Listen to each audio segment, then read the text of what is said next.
നല്ല പാൽ ഏതാണെന്ന് ചോദിച്ചു കഴിഞ്ഞാൽ ഏത് പാലിനാണ് വെള്ളം കുറവ് അതായിരിക്കും നല്ല പാല്. ഇപ്പം മിൽമ പാല് മറ്റു പാല് ഏജൻസിയൊക്കെ വന്ന കാരണം എല്ലാം കെമിക്കൽ ടെസ്റ്റ് ചെയ്തൊക്കെ പാലിൻ്റെ ചേരുവകയുടെ കണ്ടൻറ്റ് വൈസ് എല്ലാം ടെസ്റ്റ് ചെയ്ത് ആണ് നമുക്ക് തരണത്. എനിവേ പണ്ടൊക്കെ പാലും മെയിൻ കംപ്ലൈൻറ്റ് പാലിൻ്റെ അത് വെള്ളമാണെന്നുള്ളതാണ്. അത് വെള്ളത്തിൻ്റെ അളവ് നമ്മൾക്ക് മനസ്സിലാക്കാൻ വേണ്ടിയാണ് മറ്റൊരു നാട്ടിൽ നിന്ന് വന്നവർ മണ്ണിരയൊക്കെ ഇട്ടുകൊണ്ട് കൊണ്ടുപോകുന്നത്. കൊഴുത്ത് കൊടുത്ത് അങ്ങനെ ഇരിക്കും, വെള്ളമില്ലെന്ന് കൊഴുപ്പ്. അങ്ങനെയാണ് ഇതെല്ലാം. പണ്ട് അരിയിലൊക്കെ ഭയങ്കര കല്ലായിരുന്നു. കല്ല് ചേർക്കാൻ വേണ്ടി മാത്രം കമ്പനികളുണ്ടായിരുന്നു. മുക്കാച്ചാക്ക് അരി വാങ്ങിച്ചിട്ട് കാൽച്ചാക്ക് കല്ല് ചേർത്തിട്ട് മിക്സ് ചെയ്യാൻ വേണ്ടി പ്രത്യേകം ആ സ്ഥലമൊന്നും ഞാൻ പറയണില്ല, പത്രത്തിൽ ഇങ്ങനെ മുഴുവൻ ഈ കല്ല് ചേർക്കുന്ന സ്ഥലങ്ങളെല്ലാം കാണിക്കുമായിരുന്നു. കല്ലിൻ്റെ കാലൊക്കെ ഷോർട്ട് അടിച്ച് ഐസ് വന്നപ്പോഴാണ് ഇപ്പോൾ കല്ലിൻ്റെ കാലമൊക്കെ മാറിയത്. വെള്ളത്തിൻ്റെ കാലം ഇപ്പം നമ്മൾ പതുക്കെ പതുക്കെ മെച്ചമായി പല മേഖലകളിലും മെച്ചമായിക്കൊണ്ടിരിക്കുകയാണ്. നമ്മളെ പണ്ട് ചോറെന്ന് പറയുമ്പോൾ അപ്പോൾ തന്നെ കല്ല് കടിച്ചു ആൾക്കാർ നിലയും വിളിച്ചിരിക്കും, ചിലർ ചോറിട്ടും പോകും. ഇതുപോലെ വിശ്വാസത്തിലും കല്ല് കടിക്കണ വിശ്വാസമുണ്ട്. വിശ്വാസത്തിൽ ചില ആൾക്കാരൊക്കെ കല്ല് ചേർത്ത് വെച്ചേക്കും. അതിൻ്റെ അകത്ത് വിശ്വാസത്തിലെ കല്ലെന്താണ്? സംശയം എന്ന് പറയും. സംശയത്തിന് വിശ്വാസത്തിൽ ചോറിൽ കല്ലുള്ളത് പോലെയാണ് വിശ്വാസത്തിലുള്ള കല്ലാണ് സംശയം. എപ്പോഴും നമ്മൾ ശ്രദ്ധിക്കേണ്ട ഒരു വിഷയം, നിങ്ങൾ വിശ്വാസ യാത്ര ചെയ്യുമ്പോൾ ഉടമ്പടി എന്ന് പറയുന്നത് ഏറ്റവും ഷോർട്ട് പീരീഡ് കൊണ്ട് വിശ്വാസത്തിൻ്റെ ഫലം കിട്ടുന്ന ഒരു പ്രെയറാണ് ഉടമ്പടി. പക്ഷേ ആ ഷോർട്ട് പീരീഡിൽ എങ്ങനെയാണ് പെട്ടെന്ന് നമുക്ക് ഈ ഫലം കിട്ടുന്നതിന് രണ്ട് കാരണങ്ങളുണ്ട്.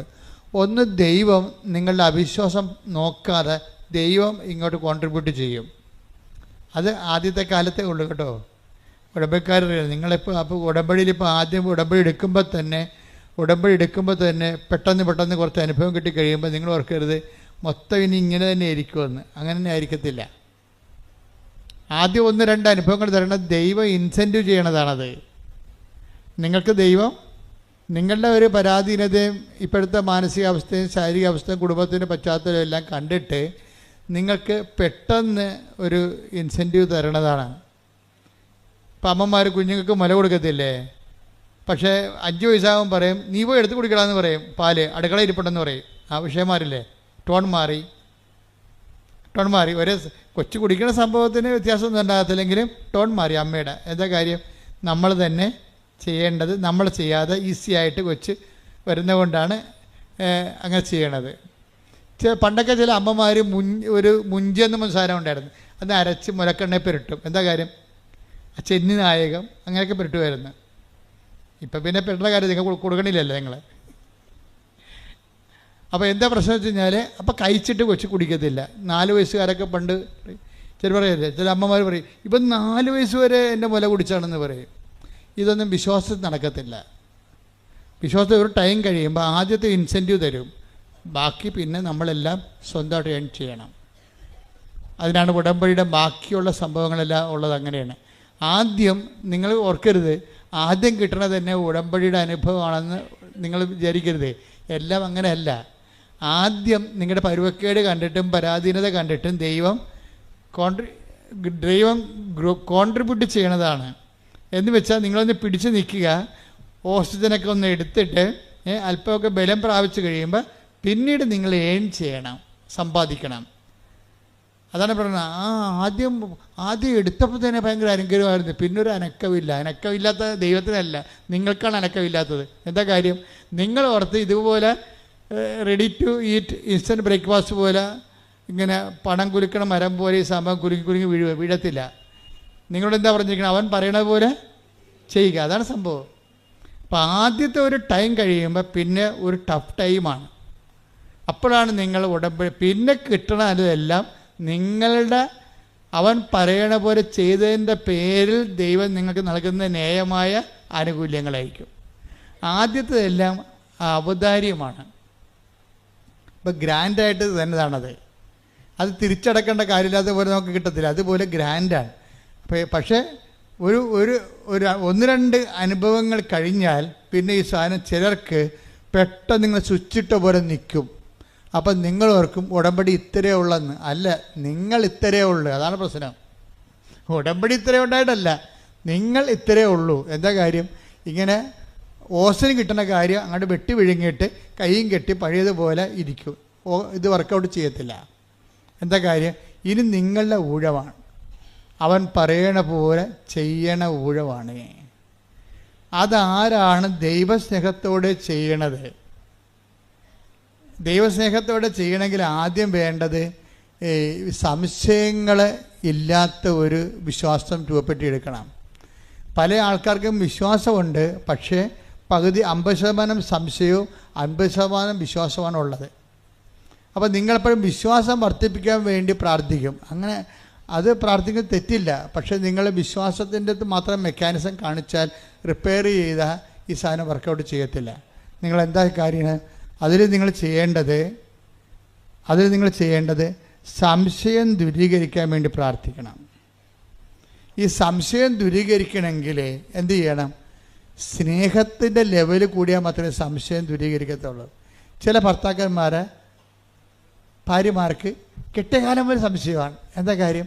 ഇവിടെ വർത്തമാനം രീതികളൊന്നും അവളോട് ആത്മാർത്ഥത ഉള്ളതായിട്ട് അവൾക്ക് തോന്നിയിട്ടില്ല. എന്താ പ്രശ്നം? അങ്ങനെ വരാൻ കാര്യം അതാ. ചില ഭാര്യമാർക്കും തിരിച്ചു വരും, ഭർത്താക്കന്മാർക്കും തിരിച്ചു വരും. ഇങ്ങനെ സംശയം വെച്ച് കഴിഞ്ഞാൽ ഈ സ്നേഹം കുറയുന്ന പോലെ അവർക്ക് തോന്നിയാൽ പിന്നെ സംശയം കൂടിക്കൊണ്ടേയിരിക്കും. ഡിമാൻഡുകൾ ചില ലേഡീസ് എപ്പോഴും പറയത്തില്ലേ, അത് വാങ്ങിക്കണം ഇത് വാങ്ങിക്കണം എന്ന്. കാര്യമൊന്നും ഉണ്ടാകത്തില്ല, അവർക്ക് ആവശ്യമില്ലായിരിക്കും, എന്നാലും മേടിക്കണമെന്ന് പറയുന്നത്. സ്നേഹമാണ്, ലവ് ലെവലാണ് വർദ്ധിപ്പിക്കേണ്ടത്. ഉടമ്പടിയുടെ ഒരു ജീവശാസ്ത്രം, ബയോളജി ഓഫ് ദി കവനൻറ്റ്, അതിൻ്റെ ഗ്രോത്ത് വരുന്ന, അത് വളർന്നു വരുന്ന ഒരു ജീവശാസ്ത്രം അങ്ങനെയാണ്. സംശയങ്ങൾ കുറഞ്ഞുകൊണ്ടിരിക്കാൻ നോക്കുമ്പോൾ അത് സംശയം കുറയ്ക്കണമെന്നല്ല പ്രാർത്ഥിക്കേണ്ടത്. പറഞ്ഞത് എന്താണ്? സ്നേഹം കൂട്ടണമേ. പക്ഷെ സ്നേഹത്തിനൊരു കുഴപ്പമുണ്ട്. ഞാൻ സ്നേഹിക്കുന്നു എന്ന് പറഞ്ഞാലൊന്നും ദൈവം ഏക്കത്തില്ല. ഇന്നല്ലെങ്കിൽ നാളെ തെളിയിക്കാൻ പറയും. അങ്ങനെയാണ് 3 പ്രാവശ്യം പത്തോസിനോട് ചോദിച്ചു. അപ്പോൾ പത്തോസ് അവസാനം പറഞ്ഞു, സ്നേഹിക്കുന്നു അങ്ങേക്കെല്ലാം അറിയാമല്ലോ, എന്നാൽ തല കിഴക്കാൻ പാട് മരിക്കാൻ പറയും. അപ്പോൾ പണി കിട്ടും. മനസ്സിലായില്ലേ? സ്നേഹിക്കുന്നു പത്തോസ് 3 പ്രാവശ്യം പറഞ്ഞ്. പക്ഷേ തൽക്കാലത്തൊക്കെ ആ പാഠം അവിടെ വെച്ച് അവസാനിച്ചു, ആ ടെസ്റ്റ് അവിടെ വെച്ച് അവസാനിക്കുകയാണ്. പക്ഷേ അത് കർത്താവ് പറയും, നീ പറഞ്ഞൊക്കെ ഞാൻ അംഗീകരിച്ചു, പക്ഷേ ഇതിനൊരു ടെസ്റ്റ് ഉണ്ട്. അതെന്താണ്? എനിക്കിട്ട കുരിശ് തല കിഴക്കാൻ പാടാതെ നിനക്കിട്ടും. അപ്പം നീ എന്ത് പറയും? അതാണ് സ്നേഹം. ചെല്ലണതല്ല, ചെയ്യണതാണ് സ്നേഹം. മനസ്സിലായില്ല? അതുകൊണ്ടാണ് അവൻ പറയണ പോലെ ചെയ്യാൻ പറയണത്. കർത്താവിൻ്റെ നാമത്തിൽ അവൻ്റെ സ്നേഹത്തെ പ്രതി നമ്മൾ എന്ത് ചെയ്തു എന്നാണ് ദൈവം നോക്കണത്. പ്രാർത്ഥിക്കുക. കർത്താവായ ദൈവമേ, നിന്റെ സ്നേഹത്തിൽ വളരാൻ, വിശ്വാസത്തിൽ ഉയരാൻ, സംശയം കുറക്കാൻ എന്നെ സ്നേഹത്തിന്റെ പ്രവൃത്തികളുടെ സുവിശേഷത്തിന്റെ സാക്ഷികളാക്കണമേ.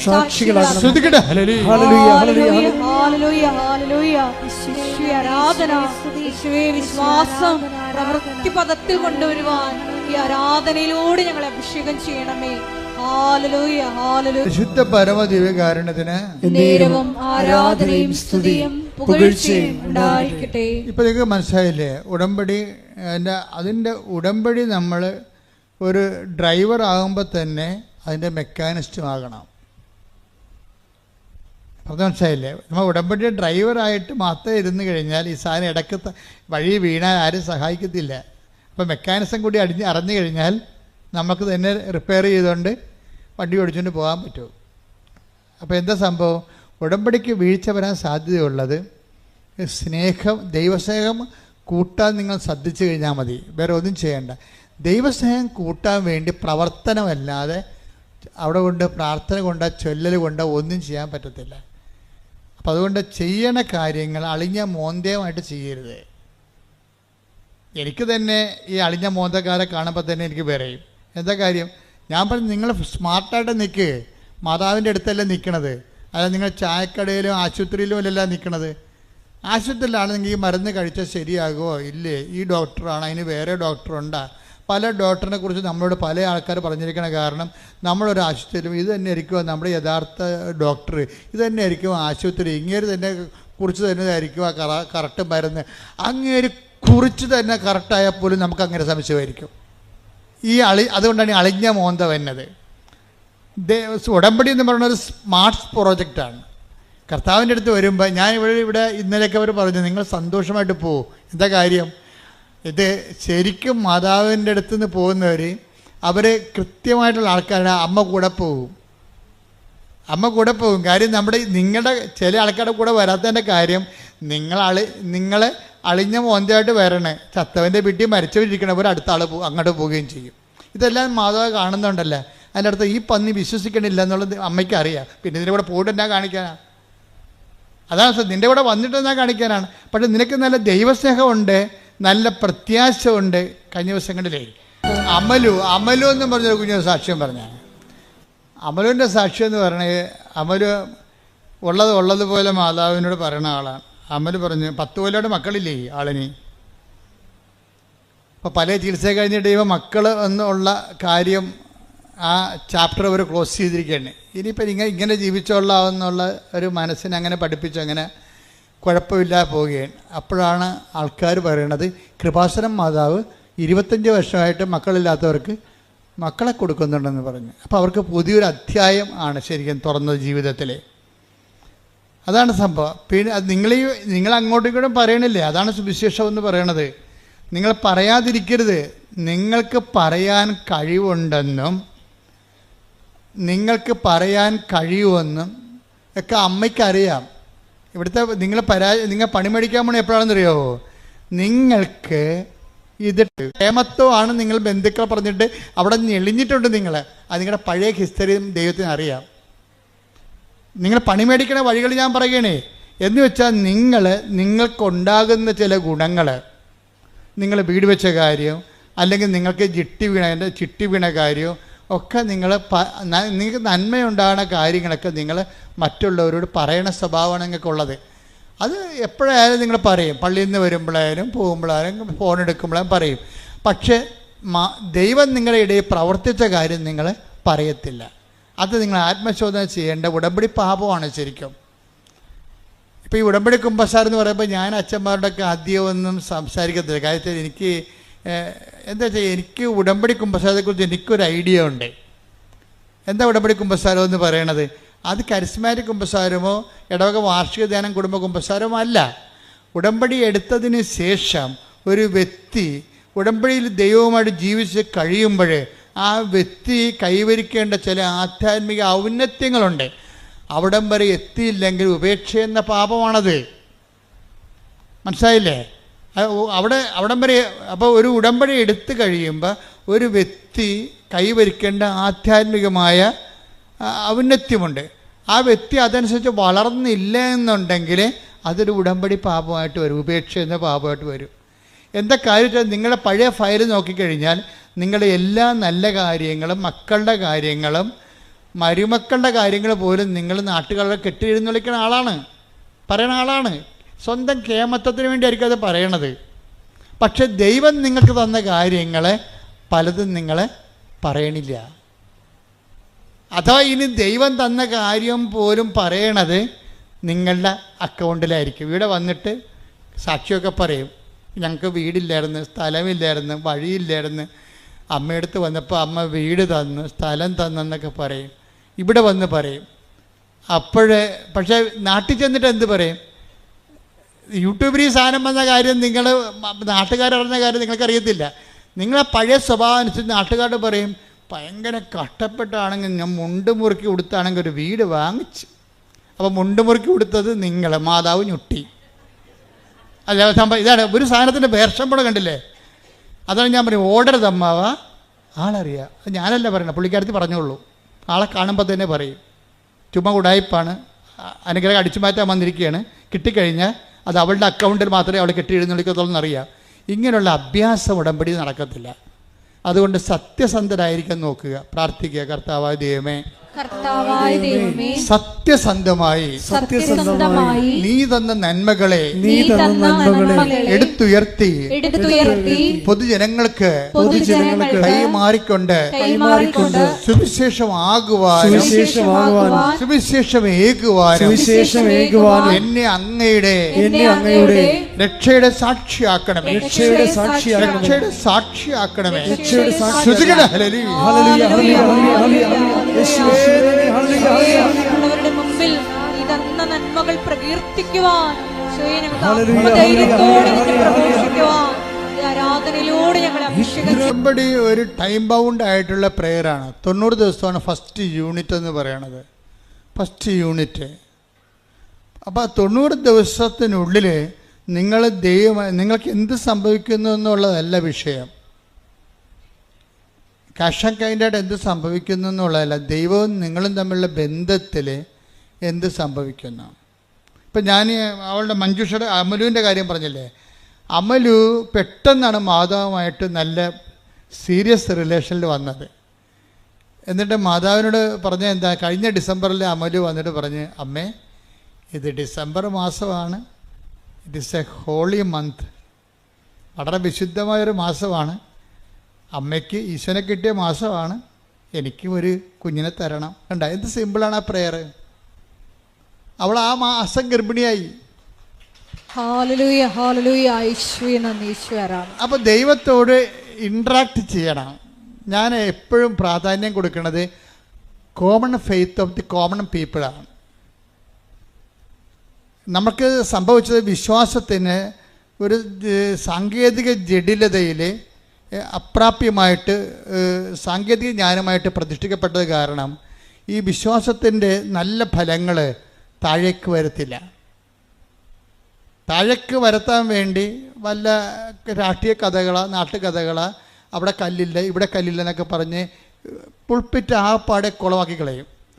ജനങ്ങൾക്ക് ദൈവത്തിൻ്റെ വഴികൾ പറഞ്ഞു കൊടുക്കാനും ദൈവാനുഭവത്തിലേക്ക് ജനങ്ങളെ നയിക്കാനും അവർ അനുഭവിച്ച് പരിചയിച്ച ആധ്യാത്മികതയുടെ ചില പുഴുക്കുത്തുകളെ എടുത്തു മാറ്റിയിട്ട് അതിനെ ക്രെഡിലൈസ് ചെയ്തിട്ട് അതിലവരെ ബൂസ്റ്റ് ചെയ്യുകയാണ് ഉടമ്പടി ചെയ്യണത്. എന്നിട്ട് ഇപ്പം നിങ്ങൾക്ക് സംസാരിക്കാൻ നല്ലോണം അറിയാം. അപ്പോൾ ദൈവത്തോട് നിങ്ങൾ അമ്മയെന്നല്ലേ വിളിക്കണത്, അല്ലേ? അല്ല കളക്ടർ എന്നല്ലേ വിളിക്കണത്, അമ്മ. അപ്പോൾ നമുക്ക് ആ ഒരു അമിക്കബിലിറ്റി ഉണ്ട് പ്രെയറിൽ. അപ്പോൾ നിങ്ങൾ അമലു എന്താ ചെയ്യണത്, അമ്മേ ഇതൊരു നല്ല മാസമാണ്, നല്ല വിശുദ്ധമായ മാസമാണ് ഡിസംബർ, അമ്മയ്ക്ക് ഉണ്ണീശനെ കിട്ടിയ മാസമാണ്, എനിക്ക് ഒരു കുഞ്ഞിനെ തരണം. സിമ്പിളല്ലേ പ്രെയർ? ഇതിനേക്കാൾ വലിയ പ്രാർത്ഥന എന്തുകൊണ്ട്? ആ പ്രാർത്ഥന അപ്പം തന്നെ അമ്മ പച്ചമഷിക അങ്ങോട്ട് ഒപ്പിട്ട് സാങ്ഷൻ ചെയ്യുകയും ആ ആഴ്ച തന്നെ അവൾ പ്രഗ്നൻ്റ് ആകുകയും. എന്ത് രസമാണ് കേൾക്കാൻ. അവളെ കുഞ്ഞിനെയും കൊണ്ടാണ് കഴിഞ്ഞ ദിവസം വന്നിട്ട് ഇവിടെ 10 കൊല്ലമായിട്ട് ഇതിനെക്കുറിച്ചൊരു ഐഡിയ ഇല്ലാതെയാണ്. നമുക്കൊരു സങ്കല്പമില്ലാത്ത സംഭവങ്ങളെല്ലാം മാതാവ് ഇതെല്ലാം നമുക്ക് തൊടാവുന്ന രീതിയിൽ അനുഗ്രഹമായിട്ട് കൈ തരും. പക്ഷെ നമുക്കെന്താ വേണ്ടത്? അമലുവിന് സംശയമില്ല അവൾ പറയുന്നതിൽ. ആ വർത്തമാനം കേട്ടാൽ മനസ്സിലാവും, സ്നേഹം മാത്രമേ ഉള്ളൂ, അതിൽ സംശയമില്ല. ആ വർത്തമാനം സ്കാൻ ചെയ്യുമ്പോൾ അറിയാൻ പറ്റും. എന്താണ്? ഓ ഞാനിങ്ങനെയൊക്കെ പറയണേ, കിട്ടുക വെറുതെ, ഇത് രൂപമല്ലേ അമ്മയല്ലല്ല. അവിടേക്കാണ് പ്രശ്നം വേണ്ടത്. ഇത് രൂപമല്ലേ അമ്മയല്ല എന്നാണ് പറഞ്ഞിരിക്കുന്നത്. ഈ വങ്കന്മാർക്കാണ് ഇങ്ങനെയൊക്കെ തോന്നണത്. കാരണം അതായത് അനുഭവമുള്ളവർ അമ്മയുടെ സാന്നിധ്യത്തിൻ്റെ പ്രതീകമാണിത്. ഞാനിവിടെ സംസാരിക്കുമ്പോൾ എൻ്റെ അമ്മയോടാണ് സംസാരിക്കുന്നത്. ആ റെലവ് എന്ന് പറഞ്ഞാൽ ആത്മബന്ധത്തിൻ്റെ ആന്തരികതയാണ്. അതെന്ന് പറയണത് ധ്യാനത്തിനേക്കാൾ വലിയ സംഭവമാണ്. ആത്മബന്ധത്തിൻ്റെ ആന്തരികത നമുക്കറിയാമല്ലോ. നമ്മൾ എന്ത് ജ്ഞാനം, ഇപ്പം എന്ത് കറണ്ട്, എത്ര കറണ്ട്, നിങ്ങളൊരു കാര്യം സിമ്പിളായിട്ട് മനസ്സിലാക്കണേ. എത്ര കറണ്ട് ഇടുക്കിയിലുണ്ടാക്കിയാലും നാട്ടിൽ വരണത് എന്തിലൂടെയാണ്? ഒരു വയറിലൂടെയാണ് വരണത്. ഇത്രയേ ഉള്ളൂ. അപ്പോൾ നമ്മൾ എത്ര കിലോ വാട്ട് കറണ്ട് ഉണ്ടാക്കിയാലും വരണത് കമ്പിയിലൂടെയാണ്. അല്ലാതെ കമ്പിയില്ലാതെ കറണ്ട് നമുക്ക് വയർലെസ് സൗണ്ട് വരും. സൗണ്ട് വയർലെസ്സിലൂടെ വയറില്ലെങ്കിലും വരും. പക്ഷേ കറണ്ട് വയർലെസ്സായിട്ട് വരത്തില്ല. നമ്മൾ എത്ര വാട്ട് കറണ്ട് ഉണ്ടാക്കിയാലും വരണത് കമ്പിയിലൂടെയാണ്. നിങ്ങൾ ദൈവത്തെക്കുറിച്ച് എന്ത് പഠിച്ചാലും, സ്വർഗത്തിൽ പോയി കുത്തിയിരുന്ന് പഠിച്ചാലും ട്രാൻസ്മിഷൻ പ്രാർത്ഥനയിലൂടെ വരത്തുള്ളൂ. അതെപ്പോഴും മനസ്സിലാക്കണം. പിടിയിടുക. നിങ്ങൾ ദൈവത്തെക്കുറിച്ച് എന്ത് ശാസ്ത്രം പഠിച്ചാലും ശരി, ദൈവത്തോടുള്ള കമ്മ്യൂണിക്കേഷൻ പ്രാർത്ഥനയിലൂടെ വരത്തുള്ളൂ. അല്ലെങ്കിൽ പ്രാർത്ഥനാ നിർഭരമായ പ്രവർത്തനങ്ങൾ, അതിൻ്റെ കണ്ടൻറ്റ് വൈസ് സ്നേഹമാണ്, അല്ല വേറെ ഒന്നുമല്ല. വിശ്വാസം എന്ന് പറഞ്ഞു കഴിഞ്ഞാൽ വിശ്വാസത്തിൻ്റെ അകത്തുള്ള കുഴപ്പം, അതിൻ്റെ അകത്ത് നമ്മൾ സൂക്ഷിച്ചില്ലെങ്കിൽ സംശയത്തിൻ്റെ ഒരു ചേരുവക ഉണ്ടാകും. അതുകൊണ്ട് ദൈവം നിങ്ങൾ വിശ്വാസത്തെ ഒത്തിരി ഇട്ട് വർദ്ധിപ്പിക്കാൻ വേണ്ടി അതിൻ്റെ അകത്ത് റിപ്പയർ ചെയ്യാൻ നോക്കണ്ട, ടൈം എടുക്കും. അതിന് പറയും നിങ്ങളെന്താ ചെയ്യേണ്ടത്? ദൈവത്തോടുള്ള സ്നേഹം വർദ്ധിപ്പിക്കണം. എന്താ കാര്യം? സ്നേഹം വർദ്ധിക്കുന്നുണ്ടെങ്കിൽ, ദൈവത്തോടൊക്കെ സ്നേഹം ഉണ്ടെങ്കിൽ നിങ്ങൾക്ക് നിങ്ങളുടെ നാത്ത് ചില ആൾക്കാർ പറയുന്നത്, എൻ്റെ അച്ഛ എന്ത് ചെയ്യാനാണ് അച്ഛ, എൻ്റെ മാല അവൾ കൊണ്ടുപോയി, ഇപ്പം തരാമെന്ന് പറഞ്ഞ് കൊണ്ടുപോയതാണ്. അവളുടെ മാല ചിട്ടിക്ക് എടുത്തപ്പോൾ പണയം വെച്ച് പോയി. അങ്ങനെ ആ മാല, അപ്പോൾ അവൾക്കൊരു കല്യാണം ഉണ്ടായിരുന്നു. ആ കല്യാണത്തിന് ഇരവ് എന്നോട് ചോദിച്ചതാണ്. പാവപ്പെട്ടവരുടെ ജീവിതം ഭയങ്കര കഷ്ടമാണ്, അങ്ങോട്ട് ചോദിക്കൊടുക്കും. അവർ എടുത്തിട്ട് പിന്നെ എന്ത് ചെയ്യും? അവർ അപ്പുറത്തെ കല്യാണത്തിന് പോകാൻ വേണ്ടി മേടിച്ച മാലയാണ്, പക്ഷേ ആ പന്നി അതിനല്ല ചെയ്തത്, അവർ വിറ്റ് കളഞ്ഞ സാധനം. ഈ മനുഷ്യരോട് നമുക്ക് സംസാരിക്കാൻ പറ്റുമോ? പിന്നെ ഇവളെന്നെ പറ്റിപ്പാണ് ആൾ, എൻ്റെ മാല ഊരിക്കൊണ്ടുപോയി എന്നോട് ചോദിക്കാൻ വിറ്റ ആളാണ്, ഇനി എൻ്റെ അടിച്ചതിൻ്റെ അകത്ത് അവളെ കയറ്റത്തില്ലെന്ന് പറയും. പക്ഷെ ഉടമ്പടി എടുത്താൽ പറയാൻ പറ്റത്തില്ല. എന്താ കാര്യം? നമ്മൾ ദൈവത്തെയാണ് സ്നേഹിക്കണത്. പിടിയിടുക. അപ്പം നിങ്ങൾക്കിട്ട് പണി തന്ന ആൾക്കാരോടും നിങ്ങൾ ഉടമ്പടിയോട് കൂടി നിരപ്പാകാൻ നോക്കണം. കാര്യം വിശ്വാസമല്ല വലുത്, എന്താണ്? സ്നേഹമാണ്. കാര്യം എന്താണ്? ആ മാലയെക്കാളും നാത്തുവിനോടുള്ള വൈരാഗ്യത്തെക്കാളും എൻ്റെ ദൈവത്തെ ഞാൻ സ്നേഹിക്കുന്നു. സ്നേഹിക്കുന്നവൻ എന്താ പറഞ്ഞിരിക്കണത്? നിങ്ങൾ ശത്രുവിനായാലും എന്നെ പ്രതി സ്നേഹിക്കണം. അതാ പ്രശ്നം. അത് എന്നിട്ട് കർത്താവ് ചോദിക്കും, സ്നേഹിക്കുന്നവരെ മാത്രമാണ് നിങ്ങൾ സ്നേഹിക്കണമെങ്കിൽ പ്രതിഫലത്തിന് എന്താണ്? Take the word of God. ശ്രുതിക്കട്ടെ. Hallelujah, hallelujah, hallelujah, hallelujah, hallelujah, hallelujah. യേശുവേ നന്ദി. Hallelujah, hallelujah. യേശുവേ ആരാധന, ആരാധന. മത്തായി 5:46. മത്തായി 5:46. നിങ്ങളെ സ്നേഹിക്കുന്നവരെ നിങ്ങൾ സ്നേഹിച്ചാൽ. കേട്ടോ എന്താ പറയണത്? നിങ്ങളെ സ്നേഹിക്കുന്നവരെ നിങ്ങൾ സ്നേഹിച്ചാൽ നിങ്ങൾക്ക് എന്ത് പ്രതിഫലമാണ് ലഭിക്കുക? ചുങ്കക്കാർ പോലും അത് തന്നെ ചെയ്യുന്നില്ലേ? അതെന്താ സംഭവിച്ചു കഴിഞ്ഞാല്, ഈ ചുങ്കക്കാരാണെങ്കിൽ പോലും അവര് സ്നേഹിക്കുന്നവർക്ക് തന്നെ അവർ അങ്ങോട്ടും ഇങ്ങോട്ടും സ്നേഹിക്കുന്നുണ്ട്. പക്ഷെ അതിന് ദൈവത്തിൻ്റെ തിരുസന്നിധിയിൽ നിന്ന് നമുക്ക് റിവാർഡൊന്നുമില്ല. പ്രതിഫലം എന്ന് പറഞ്ഞാൽ ആര് തരേണ്ടതാണ്? ഇതാ ഞാൻ വരുന്നു, എൻ്റെ പ്രതിഫലവും കൊണ്ട് വരുന്നു എന്നാണ് പറയണത്. കൃപയുടെ അവസാന കാലത്തിൻ്റെ വരവിന്, അവസാന കാലത്തെ വരവിൽ പറയണ, ഇതാ ഞാൻ വരുന്നു, എൻ്റെ പ്രതിഫലവും കൊണ്ട് വരുന്നു, അഥവാ എൻ്റെ സമ്മാനവും കൊണ്ട് വരുന്നു. അപ്പോൾ അതാരാണ്? ദൈവത്തിൽ നിന്ന് ലഭിക്കുന്നതാണ് പ്രതിഫലം എന്ന് പറയണത്. ദൈവത്തിൽ നിന്ന് ലഭിക്കുന്നതിനാണ് പ്രതിഫലം എന്ന് പറയണത്. അതെങ്ങനെ കിട്ടണത് നമുക്ക്? അത് നമുക്ക് കിട്ടണം, നിങ്ങളെ സ്നേഹിക്കുന്നവരെ മാത്രം നിങ്ങൾ സ്നേഹിച്ചാൽ ദൈവത്തിൽ നിന്നൊന്നും പ്രതീക്ഷിച്ചിട്ട് കാര്യമില്ല. ഓക്കെ അല്ലേ? പറച്ച് എന്ത് ചെയ്യണം? ശത്രുക്കളെ സ്നേഹിക്കണം, ദ്രോഹിക്കുന്നവരെ ആശീർവദിക്കണം. സെന്റ് പോൾ പറയും, ആശീർവദിക്കുക മാത്രമേ ചെയ്യാവൂ. ഇതിന് ഉടമ്പടിക്ക് പറ്റുന്ന രീതിയിൽ നമ്മുടെ ജീവിതം ക്രമീകരിക്കുകയാണ്, ജീവിതം പുനഃക്രമീകരിക്കുകയാണ്. എന്താ ഇത് പെട്ടെന്ന് സ്പീഡാക്കാനുള്ള മാർഗമാണ്. ഉടമ്പടിയുടെ അനുഭവങ്ങളെ പെട്ടെന്ന് സ്പീഡാക്കാനുള്ള മാർഗം. സ്പീഡാക്കുക എന്ന് പറഞ്ഞു കഴിഞ്ഞാൽ അതിൻ്റെ അകത്ത് നമുക്ക് നമ്മുടെ റോഡിലൊക്കെ ചില റോഡുകളൊക്കെ പോയാൽ നമുക്ക് ഭയങ്കര സ്ലോ ആയിരിക്കും. കട്ടറും അല്ലേ, ബമ്പും ഹമ്പും കട്ടറും എല്ലാം കൂടി അങ്ങനെ വിടും. പക്ഷേ അങ്ങനെയല്ല, ഇതെല്ലാം നിരപ്പാകും. ജനങ്ങളുമായിട്ട് നമ്മൾ നിരപ്പായി കഴിഞ്ഞാൽ ദൈവത്തിൻ്റെ ഇടപെടലിൻ്റെ സ്പീഡ് കൂടും. അതുകൊണ്ടാണ് സെൻറ്റ് ജോണൊക്കെ പറയണത്. എന്താ പറയണത്? കുന്നും മലയും നിരപ്പാക്കുവിൻ. അതാണ് സംഭവം. കുന്നും മലയും വളഞ്ഞവ ഋജുവാക്കപ്പെടും. അപ്പം നേരെ എല്ലാ വിഷയത്തിൻ്റെ പിന്നിലും സൂത്രപ്പണികളൊന്നും പറ്റത്തില്ല, മറിച്ച് നേരെ പോകാൻ പറ്റത്തുള്ളൂ. നമുക്കെത്തിരി നഷ്ടം, സാമ്പത്തിക നഷ്ടം മാനുഷികവും ഭൗതികമായിട്ടും ഉണ്ടായാലും സൂത്രപ്പണി പറ്റത്തില്ല. അപ്പോൾ ഇതിന് നമ്മൾ എപ്പോഴും ചെയ്യേണ്ടത്, ഉടമ്പടിയിലേക്ക് വരുമ്പോൾ സ്പീഡാകണമെങ്കിൽ ആദ്യം എന്ത് ചെയ്യും? ഈശോ വരാൻ പോയപ്പോൾ യോഹന്നാൻ എന്താ പറഞ്ഞത്? യോഹന്നാൻ പറഞ്ഞത് എന്താണ്? വൃക്ഷങ്ങളുടെ വേരിന് കോടാലി വയ്ക്കപ്പെട്ടിരുന്നു, ഫലം തരാത്ത വൃക്ഷങ്ങളെ വെട്ടി തീരെറിയപ്പെടും. എന്നിട്ട് പറഞ്ഞാൽ കുന്നും മലയും നിരപ്പാക്കപ്പെടും. അപ്പം ഇങ്ങനെ നേരെ ആക്കി കിടക്കഴിഞ്ഞാൽ, അതായത് വളവ്, വഞ്ചന, ചതി, പറ്റിപ്പ്, ഇങ്ങനെയുള്ള ഓരോ കുടില സൂത്രങ്ങളൊക്കെ എല്ലാം റെക്ടിഫൈ ചെയ്യണം. ദൈവത്തിന് പ്രവർത്തിക്കാൻ പറ്റുന്ന രീതിയിൽ നമുക്കവിടെ നഷ്ടവും ലാഭവും നോക്കരുത്. ദൈവമാണ് ഏറ്റവും വലിയ ലാഭം. പിടികിട്ടുന്നുണ്ടോ? ദൈവമാണ് ഏറ്റവും വലിയ ലാഭം. അതായത് ഒരു പശു നമ്മൾ 40,500 രൂപയ്ക്ക് വാങ്ങിച്ചു, അത് അതിനെ വിറ്റപ്പോൾ 35,750 രൂപ. ലാഭമോ നഷ്ടമാണ്? നഷ്ടം. പക്ഷേ ആൾക്കാർ ചിലർ പറയും, മറ്റത് 500 രൂപയല്ലേ, ഇപ്പോൾ 750 രൂപ കിട്ടിയല്ല എന്ന് പറയും.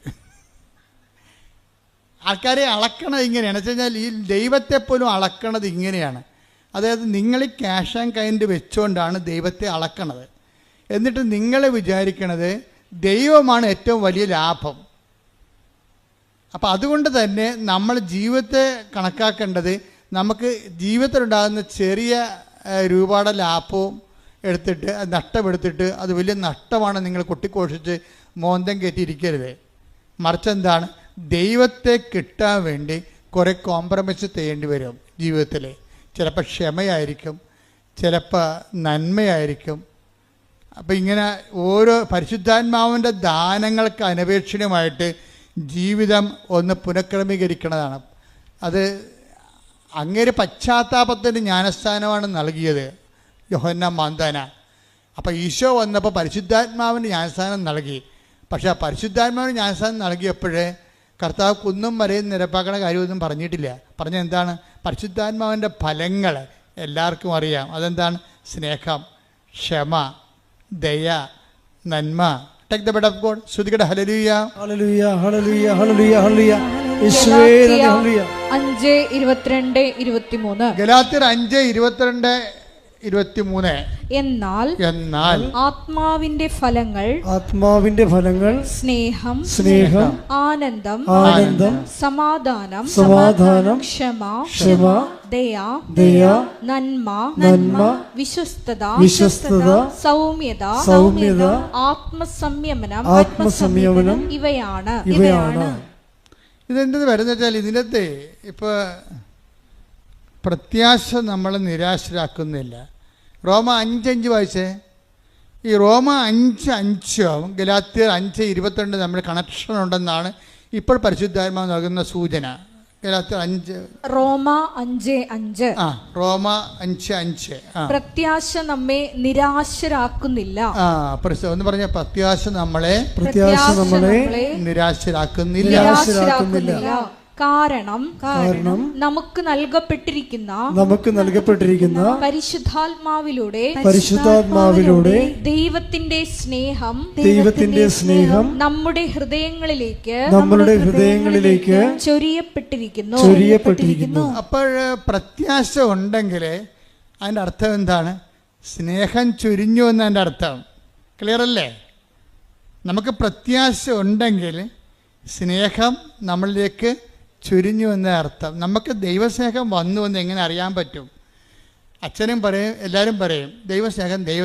പക്ഷെ നമ്മളിലേക്ക് ദൈവസ്നേഹം വന്നുവെന്ന് എങ്ങനെ അറിയാൻ പറ്റുമെന്നാണ് ഇപ്പോൾ പരിശുദ്ധാത്മാവ് ഓൺലൈനിൽ പറയണത്. എന്താ പറയണത്?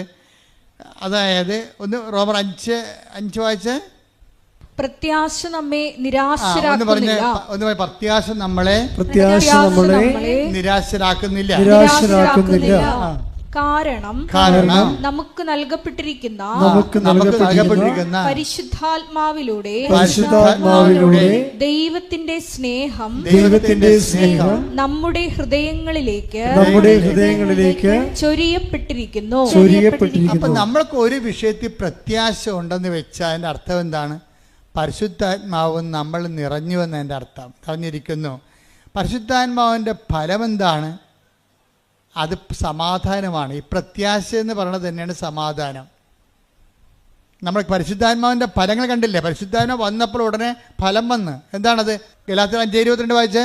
ഗലാത്യ 5:22-23. ഗലാത്യർ 5:22-23. എന്നാൽ ആത്മാവിന്റെ ഫലങ്ങൾ സ്നേഹം, ആനന്ദം, സമാധാനം, ഇത് കണ്ട അതായത് സ്നേഹം, പറഞ്ഞേ, സ്നേഹം, ആനന്ദം, സമാധാനം, ക്ഷമ.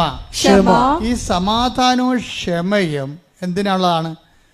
അത് തന്നെയാണ് ഈ പ്രത്യാശയുടെ കടുപ്പിച്ചിരിക്കുന്ന മനോഗുണങ്ങളെന്ന് പറയണത്. അതായത് നമ്മൾക്കൊരു വിഷയത്തിൽ പ്രത്യാശ ഉണ്ടെങ്കിൽ നമുക്കെന്തുണ്ടാകും? സമാധാനം ഉണ്ടാകും. പ്രത്യാശ ഉണ്ടെങ്കിൽ നമുക്കെന്തുണ്ടാകും? സമാധാനം ഉണ്ടാകും. ഈ പ്രത്യാശ സമാധാനം ഉണ്ടാകുമ്പോഴേ സ്വാഭാവികമായിട്ട് നമുക്ക് സമാധാനം കഴിഞ്ഞുള്ള ഫലം എന്താണ്? ക്ഷമയാണ്. ക്ഷമ എന്താണ്? കാത്തിരിക്കുന്ന സ്നേഹമാണ് ക്ഷമ. ആരുടെ കാത്തിരിക്കുന്ന സ്നേഹം? ദൈവത്തിൻ്റെ സ്നേഹത്തെ കാത്തിരിക്കുന്നു. മനസ്സിലായില്ലേ? കാത്തിരിക്കുന്ന സ്നേഹത്തിനാണ് ക്ഷമയെന്ന് പറഞ്ഞാൽ. അല്ല ഗാന്ധിജി പറയുന്ന വെജിറ്റബിൾ കഴിക്കുന്ന ആൾക്കാരുടെ ക്ഷമയല്ല. ഇപ്പോൾ ഒരു സായിപ്പ് പുസ്തകം വായിച്ചുകൊണ്ടിരുന്നപ്പോൾ ഗാന്ധി വന്ന് സൗത്ത് ആഫ്രിക്കയിൽ ഗാന്ധിയുടെ കൂടെ ഇരുന്നെന്ന് പറഞ്ഞില്ലേ? അപ്പോൾ ഉടനെ വെള്ളക്കാരൻ്റെ കൂടെ കറുത്തവൻ ഇരുന്ന് കഴിഞ്ഞപ്പോൾ ഉടനെ അയാൾ അടിച്ചെന്ന് പറഞ്ഞ്. അപ്പോൾ അടിച്ചെന്ന് പറഞ്ഞപ്പോൾ ഗാന്ധി സൗമ്യമായെന്ന് പറഞ്ഞു, ശാന്തമായെന്ന് പറഞ്ഞ്. അതൊരു ക്ഷമയാണ്. അതിന് വെജിറ്റബിൾ ക്ഷമയെന്ന് പറയും. എന്ന് വെച്ച് കഴിഞ്ഞാൽ പച്ചക്കറി മാത്രം കഴിച്ച് ജീവിക്കുന്നവർക്ക് സ്വാഭാവികമായിട്ട് ക്ഷമയുണ്ടാകും. പന്നി ഇറച്ചിയും പശു ഇറച്ചി കഴിക്കുന്നവർക്ക് ചൂടുണ്ടാകും. അത് നമ്മുടെ ബോഡിയും നമ്മൾ കഴിക്കുന്ന ആഹാരവും ശരീരത്തിൻ്റെ ചൂടും അവൻ്റെ പ്രവർത്തനങ്ങളും തമ്മിൽ വ്യത്യാസമുണ്ട്. ഇന്ത്യ ഓരോരുത്തരും യുദ്ധത്തിന് പോയിട്ടില്ലല്ലോ. അവരടുത്തും പോയാ? ഇന്ന് വരെ ഇന്ത്യക്കാരൻ യുദ്ധത്തിന് പോയിട്ടില്ല. നമ്മുടെ മേക്കെട്ട് കയറാൻ വന്നിട്ടേ ഉള്ളൂ. നമ്മളെന്താ യുദ്ധത്തിന് പോകാഞ്ഞത്? നമ്മുടെ സസ്യബുക്കുകളാണ്. ബേസിക്കായിട്ട് സസ്യബുക്കുകളാണ്. 5000 കുറച്ച് ചരിത്രം എടുത്താൽ ഓരോരുത്തരും പോയി ആക്രമിച്ച് ആരെങ്കിലും വന്നപ്പോൾ അളമുട്ടിയ തിരിഞ്ഞ് കടിക്കുമെന്ന് പറഞ്ഞാൽ നമ്മുടെ വായിക്കയറി പല്ലുണ്ടാന്ന് നോക്കിയപ്പോൾ കടിച്ചെന്നല്ലാതെ അങ്ങോട്ട് കയറി കാച്ചിട്ടില്ല. അപ്പം അങ്ങനെ സസ്യബുക്കുകൾക്ക് സ്വാഭാവികമായൊരു ക്ഷമ ഉണ്ടാകും. ആ ക്ഷമയല്ല പരിശുദ്ധാത്മാവിൻ്റെ ക്ഷമ. തെറ്റിദ്ധരിക്കരുത്. പരിശുദ്ധാത്മാവിൻ്റെ ക്ഷമയെന്ന് പറയണത് പച്ചയിറച്ചി കഴിച്ചാലും എന്താണ് കിട്ടണത്? കഴിക്കാതെ ജീവിക്കാൻ പറ്റുക? ചൈനയിലെ ആൾക്കാർ പാമ്പ് തിന്നുന്നുണ്ട്, പട്ടിയെ തിന്നുന്ന ആൾക്കാർ വരെ ഉണ്ട്. അവിടെ അതേ കിട്ടത്തുള്ളൂ. പറഞ്ഞിട്ട് വല്ല കാര്യമുണ്ടോ? എന്താണ് കിട്ടണത് അത് തിന്ന് അവൻ ജീവിക്കുകയാണ് അവിടെ.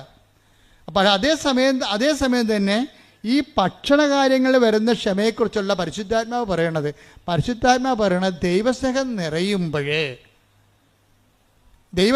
നിറയുമ്പോൾ ഇപ്പം ഈ ആംഗ്ലോ സാക്സൺസ് എന്ന് പറയുന്ന ഇംഗ്ലീഷുകാരൻ്റെ അവരുടെ വർഗം ഏതാണ്? ആംഗ്ലോ സാക്സൺസ് ആണ്. ഈ ആംഗ്ലോ സാക്സൺസ് ആരായിരുന്നു? കാനിബാൽസ് ആയിരുന്നു. മനുഷ്യനെ തിന്നുന്ന, അങ്ങോട്ടും ഇങ്ങോട്ടും പിടിച്ചു തിന്നുന്ന ആൾക്കാരായിരുന്നു. ഒരു 10,000-10,000 കൊല്ലം മുമ്പ് അങ്ങോട്ടും ഇങ്ങോട്ടും പിടിച്ചു തിന്നുന്ന ആൾക്കാരായിരുന്നു ഇംഗ്ലീഷുകാർ. കാനിബാൽസ് ആയിരുന്നു. പക്ഷേ ഈ കാനിബാൽസിൽ നിന്നാണ് പിന്നീട് ഫാദർ ഡാമേനും മദർ തെരേസ ഒക്കെ ഉണ്ടാകണത്. അത് സുവിശേഷം ഉണ്ടാക്കിയാണ്, അല്ല പച്ചക്കറി നിന്നും ഉണ്ടാക്കിയതല്ല. പിടിയിട്ടില്ലേ? ഈ പരസ്പരം പിടിച്ചു തരുന്ന ഒരു ജനതയാണ് സുവിശേഷം, ബൈബിള്, ഫാദർ ഡാമേനെയും അതുപോലെ തന്നെ അസിസി പുണ്യാളനെയും അതുപോലെ തന്നെ മദർ തെരേസനെ ഉണ്ടാക്കിയിരിക്കുന്നത്. എന്ന് വെച്ച് നരഭോജികളെയാണ് അവസാനം നരന്മാർക്ക് വേണ്ടി ഭോജനമായി തീരുന്ന വ്യക്തികളായിട്ട് ബൈബിളിൽ കൺവേർട്ട് ചെയ്യണത്. ഇത് ഭക്ഷണപാനീയങ്ങൾ കൊണ്ടും അനുഷ്ഠാനക്രമങ്ങൾ ഉണ്ടാക്കിയതല്ല. പരിശുദ്ധാത്മാവ് നിറയുമ്പോൾ, ഒരു വ്യക്തിക്ക് നിറയുമ്പോൾ ഉണ്ടാകുന്ന വ്യത്യാസങ്ങളാണ് ഉണ്ടാകുന്നത്. ഇതിനെ നാഗാലാൻഡിലൊക്കെ നമ്മൾ ചെല്ലുമ്പോൾ കാണുന്നത് എന്താ? പണ്ടത്തെ നാഗാലാൻഡുമാരുടെ ചരിത്രം എന്താ? ഇപ്പോഴും ചിലരന്മാർ കണ്ട് നാഗൻസിൻ്റെ കഴുത്തിലൊക്കെ, പഴയ നാഗൻസിൻ്റെ കഴുത്തിലൊക്കെ 25 തലയോട് 35 തലയോടൊക്കെ മാല പോലെ കോർത്തിട്ടിരിക്കുകയാണ്. എന്താ കാര്യം? അവൻ എത്ര പേരെ കൊന്നിട്ടുണ്ടോ അതാണ് അവൻ്റെ ബലം. ഇപ്പം ഗുണ്ടകളൊക്കെ എന്ന് പറഞ്ഞാൽ എത്ര പേരെ തട്ടിയിട്ടുണ്ട്, അതല്ല അവരുടെ ബലം. അപ്പം അങ്ങനെയുള്ള നാഗന്മാരാണ് ഇന്ന് സുവിശേഷം സ്വീകരിച്ചിട്ട് സുവിശേഷ പ്രവർത്തനമായിട്ട് മാറണത്. എന്തിൻ്റെ ഗുണമാണത്? ഭക്ഷണത്തിൻ്റെ. ആ പഴയ ഭക്ഷണം തന്നെ അവരിപ്പോൾ പട്ടിയിറച്ചി ഇപ്പോൾ തിന്നുന്നുണ്ട്. പക്ഷെ ഭക്ഷണമല്ല ഇവിടുത്തെ പ്രശ്നം. എന്താ കാര്യം? അവർ ഭക്ഷിക്കാനുള്ള സംഭവം ഭക്ഷിച്ചു. എന്താണ്? കർത്താവിൻ്റെ ശരീരം, യഥാർത്ഥ വചനം ഭക്ഷിച്ച് കഴിയുമ്പോൾ പരിശുദ്ധാത്മാവ് ഇറങ്ങി വരും. വചനം നിങ്ങൾ പ്രാവർത്തികമാക്കി കഴിയുമ്പോൾ അത് ഭക്ഷിച്ചതിന് തുല്യമാണ്. അപ്പോഴെന്ത് ചെയ്യും? നിങ്ങൾ പരിശുദ്ധാത്മാവ് നിങ്ങളിലേക്ക് വരും. അപ്പോൾ നിങ്ങൾ എന്ത് പറ്റും? പരിശുദ്ധാത്മാവിൻ്റെ ഫലങ്ങളുണ്ടാകും. അതെന്താണ്? സമാധാനം, പിന്നെന്താണ്? ക്ഷമ എന്ന് വെച്ചാൽ കാത്തിരിക്കുന്ന സ്നേഹം. ആരുടെ സ്നേഹമാണ്? എൻ്റെ ദൈവത്തിൻ്റെ സ്നേഹം. എൻ്റെ ജീവിതത്തിൽ കർത്താവ് ഇടപെടാൻ പോകുന്നു. പക്ഷേ എൻ്റെ മക്കളെ, ഞാൻ ഒരു കാര്യം നിങ്ങളോട് തുറന്ന് പറയണം കേട്ടോ. ഈ സ്നേഹം, ക്ഷമ അല്ലെങ്കിൽ സമാധാനം എന്ന് പറയണത് വരാൻ പോകുന്ന കാര്യങ്ങളെ കുറിച്ചുകൊണ്ട് പരിശുദ്ധാത്മാവ് നമുക്കൊരു നോട്ട് തരും. അങ്ങനെയാണ് നമുക്ക് സമാധാനം ഉണ്ടാകണത്. സുവിശേഷത്തെ സമാധാനം എന്ന് പറഞ്ഞാൽ അതാണ്. എന്ന് വെച്ചാൽ നമ്മൾ സുവിശേഷം ജീവിച്ച് കഴിയുമ്പോൾ, ദൈവത്തിൻ്റെ സ്നേഹത്തിൻ്റെ വക്താക്കളെ കഴിയുമ്പോൾ, പരിശുദ്ധാത്മാവ് വരാൻ പോകുന്ന കാര്യങ്ങളെക്കുറിച്ച് നമുക്കൊരു നോട്ട് തരും. അങ്ങനെയല്ല നമുക്ക് കാത്തിരിക്കുന്ന സ്നേഹമല്ലേ സമാധാനം. അപ്പോൾ നമുക്ക് സംഭവിക്കാൻ പോകുന്ന കാര്യങ്ങളെക്കുറിച്ച് നമ്മൾക്ക് പരിശുദ്ധാത്മാവ് ഒരു നോട്ട് തരുമ്പോൾ നമ്മൾ സമാധാനമായിട്ടിരിക്കും. അതുകൊണ്ടാണ് ഇസ്രായേൽക്കാർ അങ്ങോട്ടും ഇങ്ങോട്ടും കാണുമ്പോഴും, ചിലർ മുസ്ലിംസ് അങ്ങോട്ടും ഇങ്ങോട്ടും കാണുമ്പോഴൊക്കെ ഈ സലാമൊക്കെ പറയും, ഷാലോം എന്ന് പറയും. ഈശോ തന്നെ പ്രത്യക്ഷപ്പെട്ട് കഴിഞ്ഞപ്പോൾ അലക്കുസ്ലാമ എന്ന് പറയും. എന്താണ്? സമാധാനം എന്നാണ്. എന്ന് വെച്ചാൽ വരാൻ പോകുന്ന ഈ പരിശുദ്ധാത്മാവിനെ കാത്തിരിക്കുക എന്നതിൻ്റെ അർത്ഥം. അലക്കുസ്ലാമ, നിങ്ങൾക്ക് സമാധാനം എന്ന് വെച്ചാൽ എൻ്റെ അർത്ഥമാണ്. പിന്നെ എന്താ പറയുക? അലക്കുസ്ലാമ എന്ന് ഈശോ 7 പ്രാവശ്യം പറയും. 7 പ്രാവശ്യം പറഞ്ഞതിന് ശേഷം എന്താ പറയണത്? സ്ലാമ എന്ന് വെച്ച് കഴിഞ്ഞാൽ സമാധാനം, എന്ന് വെച്ച് കഴിഞ്ഞാൽ കാത്തിരിക്കുന്ന സ്നേഹം. ദൈവത്തിൻ്റെ പരിശുദ്ധാത്മാവ് നിങ്ങളിലേക്ക് വരാൻ പോകുന്നു. അപ്പോൾ സ്ലാമ എന്ന് ഈശോ പറഞ്ഞതിന് ശേഷമാണ് പറയണത്, ഞാൻ എൻ്റെ പിതാവിനോട് ചോദിക്കുകയും നിത്യം നിങ്ങളോടുകൂടി ആയിരിക്കുവാൻ മറ്റൊരാശ്വാസകനെ നിങ്ങൾക്ക് അയച്ചു തരികയും ചെയ്യും. ആശ്വാസകൻ എന്ത് ചെയ്യും? കർത്താവ് പറഞ്ഞിട്ടുണ്ട്, വരാൻ പോകുന്ന കാര്യങ്ങൾ നിങ്ങളോട് സംസാരിക്കും. Take the word of God. യോഹന്നാൻ 16:14. അവൻ സ്വമേധയാ ആയിരിക്കില്ല സംസാരിക്കുന്നത്. പറഞ്ഞ, അവൻ സ്വമേധയാ ആയിരിക്കില്ല സംസാരിക്കുന്നത്. അവൻ കേൾക്കുന്നത് മാത്രം സംസാരിക്കും. വരാനിരിക്കുന്ന കാര്യങ്ങൾ അവൻ നിങ്ങളെ അറിയിക്കും. അവൻ എനിക്കുള്ളവയിൽ നിന്ന് സ്വീകരിച്ച്. എന്താ പ്രശ്നം വെച്ച് കഴിഞ്ഞാൽ നോക്കി, അതായത് ഒന്ന് ഏറ്റു പറഞ്ഞ, വരാനിരിക്കുന്ന കാര്യങ്ങൾ അവൻ നിങ്ങളെ അറിയിക്കും. അപ്പൊ നിങ്ങൾ ഇന്റൻഷൻ വെക്കരുത്. 6 കാര്യങ്ങൾ പറയാൻ പറഞ്ഞില്ലേ? അപ്പോൾ പണ്ടൊക്കെ ഞാൻ പറയാമായിരുന്നു, ഞാൻ ഇടയ്ക്ക് പറയാൻ മറന്നുപോയതാ. ഇപ്പോൾ ആൾക്കാർ 6 കാര്യത്തിന് 7 കാര്യം എഴുതി വെക്കും. അതാ പ്രശ്നം. ഒരു കോളം വിട്ടാൻ പറയുമായിരുന്നു. 6 കാര്യങ്ങൾ ഒരു കോളം ഒന്നും എഴുതരുതെന്ന് പറയുമായിരുന്നു. എന്താ കാര്യം? അത് പരിശുദ്ധാത്മാവിൻ്റെ കോളമാണ്. അവിടെ പരിശുദ്ധാത്മാവാണ് വരേണ്ടത് അവിടെ. കാര്യം പരിശുദ്ധാത്മാവ് വന്ന എന്താ ഗുണമെന്ന് പറഞ്ഞാൽ, പരിശുദ്ധാത്മാവ് വന്ന വരാനിരിക്കുന്ന കാര്യങ്ങൾ 16-14 വർക്കൗട്ട് ചെയ്യും. എന്താ പറഞ്ഞത്? വരാനിരിക്കുന്ന കാര്യങ്ങൾ. യോഹന്നാൻ 16:14 എന്താണത്? വരാനിരിക്കുന്ന കാര്യങ്ങൾ അവൻ നിങ്ങളെ അറിയിക്കും. നിങ്ങളൊന്ന് പറഞ്ഞ, വരാനിരിക്കുന്ന കാര്യങ്ങൾ അവൻ നിങ്ങളെ അറിയിക്കും. അപ്പോൾ വരാനിരിക്കുന്ന കാര്യങ്ങൾ എന്ന് പറയുമ്പോഴേ ഇപ്പം നമ്മൾ റെയിൽവേ സ്റ്റേഷനിലൊക്കെ നിൽക്കുമ്പോഴുണ്ടല്ലോ, ഇപ്പോൾ ചിലർ പറയും വണ്ടി താമസമാണ്, വണ്ടി ഇല്ല ഇന്ന് എന്നൊക്കെ പറയുമ്പോൾ ഈ ആൾക്കാർ അവിടെ നിൽക്കുമ്പോൾ ഈ കമ്പ്യൂട്ടറൊക്കെ നോക്കാൻ അറിയാൻ പാടില്ലാത്തവരാണെങ്കിൽ നമ്മൾ പ്രാന്ത് പിടിപ്പിക്കും. എന്താ കാര്യം? ഇന്ന് വണ്ടി ഇല്ലെന്നാണ് തോന്നുന്നത്, ആ വണ്ടി ഇല്ലെന്ന് തോന്നണം. അപ്പോഴാണ് കുറച്ച് കഴിയുമ്പോഴാണ് നമ്മൾ ആ കമ്പ്യൂട്ടറെ ആ വണ്ടിയുടെ നമ്പർ കുത്തി കഴിയുമ്പോഴാണ് ആ വണ്ടി നമുക്ക് ആലപ്പുഴ പോകേണ്ടതാണ്. ഇപ്പം നമ്മൾ തൃശ്ശൂർ നിൽക്കുകയാണ്, ആ വണ്ടി തൃശ്ശൂരിന് വടക്കാഞ്ചേരി എത്തിയെന്ന് കാണിക്കും അവിടെ. അപ്പോൾ വരാനിരിക്കുന്ന കാര്യങ്ങൾ അറിയുമ്പോൾ നമുക്ക് സമാധാനം കിട്ടത്തില്ലേ? ഇല്ലേ? തൃശ്ശൂർ വണ്ടി ഇല്ലെന്നൊക്കെ പറഞ്ഞപ്പോൾ വാച്ച് നോക്കി ഇനി അടുത്ത വണ്ടിക്ക് പോകണമല്ലോ, നടന്ന് പോകണ, ബസ്സിന് പോകണമെന്നൊക്കെ ചോദിച്ചാൽ നമുക്ക് സമാധാനം പോയിരിക്കുകയല്ലേ? അപ്പോഴാണ് കമ്പ്യൂട്ടറിൽ നമ്മൾ വണ്ടിയുടെ നമ്പർ അടിക്കണത്. അപ്പോൾ എന്താ പറയും? വടക്കാഞ്ചേരി എന്ന് കാണിക്കും. അപ്പോൾ തൃശ്ശൂർ നിൽക്കുന്ന പാർട്ടി കുഴപ്പമില്ല, ഇനിയിപ്പോൾ അരമണിക്കൂറിൽ വണ്ടി ഇവിടെ വരും. വരാതിരിക്കുമ്പോൾ അപ്പോൾ നമുക്ക് എന്താ സംഭവിച്ചത്? നമുക്ക് സമാധാനം കിട്ടി. അതാണ് ഈ പറയണത്. അപ്പോൾ സമാധാനവും പരിശുദ്ധാത്മാവും തമ്മിൽ ബന്ധമുണ്ട്. എങ്ങനെയുള്ള ബന്ധമാണ്? വരാൻ പോകുന്ന കാര്യങ്ങൾ അവൻ നിങ്ങളെ അറിയിക്കും. ഇപ്പം ക്ഷമയെന്ന് പറഞ്ഞാൽ എന്താണ്? കാത്തിരിക്കുന്ന സ്നേഹം. അപ്പം ക്ഷമയും സമാധാനവും ഒരു സംഭവം തന്നെയാണ്. രണ്ട് അനുഭവങ്ങളാണ്. എന്ന് വെച്ച് കഴിഞ്ഞാൽ ഒന്നിൻ്റെ അകത്ത് ഈ സമാധാനം കാത്തിരിക്കുന്ന സ്നേഹമാണ് സമാധാനമെങ്കിൽ ആ കാത്തിരിക്കാൻ വരുമ്പോൾ മനുഷ്യന് വരുന്നതാണ് ക്ഷമക്കെടും. ക്ഷമക്കെടെന്ന് പറഞ്ഞതിൽ ക്ഷമക്കൊരു കുഴപ്പമുള്ളത്, പെട്ടെന്ന് ഈ സാധനം കാറ്റ് വരുമ്പോൾ കെട്ടുപോകും. വിളക്കിന് പിടിക്കണ പോലെ വിളക്ക് കത്തിച്ചാൽ നമ്മൾ എന്ത് ചെയ്യും? കാറ്റുണ്ടെങ്കിൽ കൈ പിടിക്കും, ഇല്ലേ? ഈ കൈ പിടിക്കുന്ന പരിപാടിക്കാണ് ക്ഷമ, സഹിക്കുന്ന സ്നേഹമെന്ന് പറയണത്. ക്ഷമയെന്ന് പറഞ്ഞാൽ എന്താണ്? സഹിക്കുന്ന സ്നേഹമാണ്. കാത്തിരിക്കുന്ന സ്നേഹം തന്നെയാണ്, പക്ഷേ അതിൻ്റെ അകത്ത് കാത്തിരിക്കുന്ന സ്നേഹം സമാധാനമാണ്, സഹിക്കുന്ന സ്നേഹം ക്ഷമയാണ്. അപ്പോൾ ഈ കാത്തിരിക്കുന്ന സ്നേഹത്തിന് ചില സമയത്ത് ഇത്തിരി നീട്ടം കൂടി പോയി കഴിഞ്ഞാൽ നമുക്കൊരു ക്ഷമകേട് വരും. ആ ക്ഷമകേട് വരാൻ വേണ്ടി എന്തു ചെയ്യും? നമ്മൾ ക്രിസ്തുവിൻ്റെ നാമത്തിലേക്ക് നമ്മുടെ ക്ഷമകേട് നമ്മൾ അക്കൗണ്ട് ചെയ്യും. കർത്താവേ, നിൻ്റെ നാമത്തിൽ ഞാൻ ഇവിടെ ഇരുന്നൊരു കൊന്തയില്ലോ, നല്ല കാര്യം, ഇനി കൊന്തയില്ല, ഒരു സമയം കിട്ടിയല്ലോ, നന്ദി. കണ്ടാ ക്ഷമനെ ഓരോ കണ്ടില്ലേ? അല്ലെങ്കിൽ നമ്മൾ വാച്ച് നോക്കിയിരിക്കും. അല്ലെന്നുണ്ടെങ്കിൽ നമുക്ക് ക്ഷമയുള്ളവനാണെങ്കിൽ, കർത്താവിൻ്റെ ക്ഷമ പരിശുദ്ധാവിന് ഫലമുള്ളവരാണെങ്കിൽ നമ്മൾ അവിടെ നിന്ന് ജപമാല ചെല്ലും. നമ്മളെന്ത് ചെയ്യും? എന്നിട്ട് നമ്മളോട് ഈ എവിടെയെല്ലാം കർത്താവിന് കാലുകുത്താൻ പറ്റണില്ല ആ രാജ്യങ്ങളെല്ലാം നമ്മളെ സമർപ്പിച്ച് പ്രാർത്ഥിക്കും. നോക്കിയേ, അപ്പോഴേ വണ്ടി വരുമ്പോഴും നമ്മൾ കയറത്തില്ല. കർത്താവേ, കൊന്ത 4ാമത്തെ കേസം വരെ എത്തിയുള്ളൂ, ഒരു കേസം കൂടി കഴിഞ്ഞിട്ട് കൊന്ത വണ്ടി വന്നാൽ ഇപ്പോൾ എന്ത് പറ്റി? ആളിൻ്റെ മാറ്റം കണ്ട. നമ്മൾ 4 രഹസ്യം ചെല്ലിയപ്പോൾ വണ്ടി വന്ന്, അപ്പോൾ നമ്മൾ കരയേക്കാം, അകത്തിരുന്ന് ചെല്ലേക്കാം എന്ന് വിചാരിക്കും. എന്താ കാര്യം?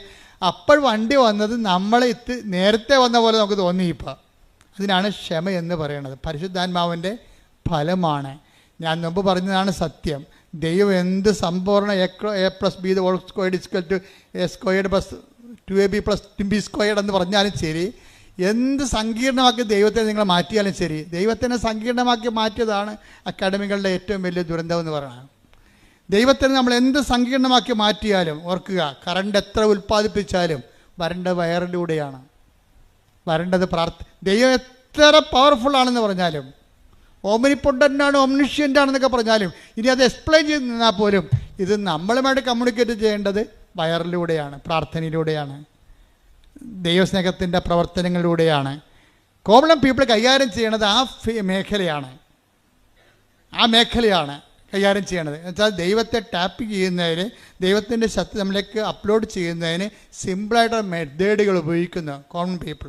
എന്നിട്ട് ജീവിതത്തിൻ്റെ സങ്കീർണതകൾ ദൈവത്തിൻ്റെ സ്നേഹം കൊണ്ട് അവർ അതിനെ ഫേസ് ചെയ്യുകയാണ്. ദൈവമാണെങ്കിൽ ഇതിനു വേണ്ടി അങ്ങോട്ട് ഇരിക്കുകയാണ്. എന്ന് വെച്ചാൽ നമ്മൾക്ക് എന്തുമാത്രം സിമ്പിളായിട്ട് മനസ്സിലാക്കി തരാം, അത്രയും സിമ്പിളായിട്ട് മനസ്സിലാക്കും. ദൈവത്തെക്കുറിച്ച് സൈന്യങ്ങളുടെ കർത്താവാണ്, അതുപോലെ തന്നെ ദൈവം എല്ലാം നന്മ സ്വരൂപനാണ്, ദൈവം സച്ചിദാനന്ദനാണ്. എന്തെല്ലാം കാര്യങ്ങളാണ് യേശുവിന് മുമ്പ് ലോകം പറഞ്ഞത്. ഇന്ത്യക്കാരെല്ലാം പറഞ്ഞു ദൈവം സച്ചിദാനന്ദ, സത്ത്, ചിത്ത്, ആനന്ദം എല്ലാം കൂടി ഒരുമിച്ചിരുന്ന ആളാണ്. ദൈവത്തിൽ സങ്കടമില്ല, ദൈവത്തിൽ മ്യൂട്ടേഷൻ ഇല്ല, ഒന്നുമില്ലെന്ന് പറയും. ഇംഗ്ലീഷുകാരൻ പറയും ഗോഡ്, ദൈവം ഗോഡാണെന്ന് പറയും. എന്താ കാര്യം? ദൈവം എല്ലാം നന്മ, ഗുഡ്നെസ്സാണ്, എല്ലാ നന്മകളുടെ സ്വരൂപനാണെന്ന് പറയും. യഹൂദൻ പറയും ദൈവം സൈന്യങ്ങളുടെ കർത്താവാണ്, ഞങ്ങൾക്ക് ആൾക്കാർ കുറവാണ്, ഞങ്ങൾ കുറച്ച് ആൾക്കാർ, ഇപ്പോഴും 1 കോടി ആൾക്കാരുള്ളൂ, ഞങ്ങൾക്ക് വേണ്ട സൈന്യമാണ്, അപ്പം ഞങ്ങളുടെ സൈന്യം ദൈവമാണ്. അതുകൊണ്ട് എപ്പോഴും പറയും കർത്താവേ സൈന്യങ്ങളുടെ കർത്താവേ, അങ്ങനെ വാസസ്ഥലം എത്ര മനോഹരം എന്ന് പറയും. അവർ സൈന്യങ്ങളുടെ കർത്താവാണ്. ഈശോ വന്നപ്പോൾ പറഞ്ഞു സൈന്യങ്ങളുടെ കർത്താവ് അല്ലെന്ന് ഈശോ പറഞ്ഞോ? ഗുഡ്നെസ് അല്ലെന്ന് ഈശോ അല്ല, സച്ചിദാനന്ദ അല്ലെന്ന് ഈശോ പറഞ്ഞില്ല, ഇതൊന്നും നിഷേധിച്ചില്ല. പൂർവ്വകാലങ്ങളിൽ take the word of God, ഹെബ്രായർ 1:1. പൂർവ്വകാലങ്ങളിൽ പ്രവാചകന്മാർ വഴി വിവിധ ഘട്ടങ്ങളിലും വിവിധ രീതികളിലും ദൈവം നമ്മുടെ പിതാക്കന്മാരോട് സംസാരിച്ചിട്ടുണ്ട്. അപ്പൊ ഇവിടെ നിൽക്കുന്ന, അതായത് വിശ്വാമിത്രനായാലും ശരി, ഏത് മഹർഷിയായാലും ശരി, അതുപോലെ തന്നെ മുഹമ്മദ് നബി ആയാലും ശരി, മോശയായാലും ശരി, ഏത് മതസ്ഥാപകനായാലും ശരി, ബൈബിൾ കാണുന്നത് പ്രവാചകനായിട്ടാണ് കാണുന്നത്. ഒള്ളി പ്രവാചകൻ. ഉണ്ടായി. ഇങ്ങനെ പല ഘട്ടങ്ങളിൽ ദൈവം തൻ്റെ ജനങ്ങളോട് വിവിധ കാലങ്ങളിൽ സംസാരിച്ചിട്ടുണ്ട്. പറഞ്ഞേ എന്നാൽ ഈ അവസാന നാളുകളിൽ, അവസാന കാലങ്ങളിൽ തന്റെ പുത്രൻ വഴി അവിടുന്ന് നമ്മോട് സംസാരിച്ചിരിക്കുന്നു. എന്താണ് സംസാരിച്ചത്? ദൈവം ആരാണെന്ന് പറഞ്ഞത്? ഫാദർ. അതാണ് വിഷയം. എല്ലാം മറന്നു കേട്ടാ. എല്ലാം റൈറ്റ് ഓഫ് ചെയ്തിട്ട് ദൈവത്തിന് ഒറ്റ ഹെഡിങ് കൊടുത്ത്. എന്താണ്? ഫാദർ. പ്രാർത്ഥിക്കാൻ പറയുമ്പോൾ പറയും, കർത്താവേ ഞങ്ങൾക്ക് ദൈവത്തോട് പ്രാർത്ഥിക്കണം. അപ്പോൾ പറയും, പ്രാർത്ഥിക്കുമ്പോൾ ഇങ്ങനെ പ്രാർത്ഥിക്കുക, സ്വർഗ്ഗസ്ഥനായ ഞങ്ങളുടെ പിതാവേ. ആർക്കും പ്രാർത്ഥിക്കാൻ പറ്റുന്നതാണ്. അപ്പോൾ ദൈവം പിതാവാണെന്ന് പറയുമ്പോഴേ എന്ത് പിതാവാണ്? തൻ്റെ ഏകജാതനെ നൽകാൻ തക്ക വിധം അത്രമാത്രം നമ്മളെ സ്നേഹിക്കുന്ന യേശുക്രിസ്തുവിന്റെ പിതാവാണ്. കൈയടിക്കട്ടെ, ശ്രദ്ധിക്കട്ടെ.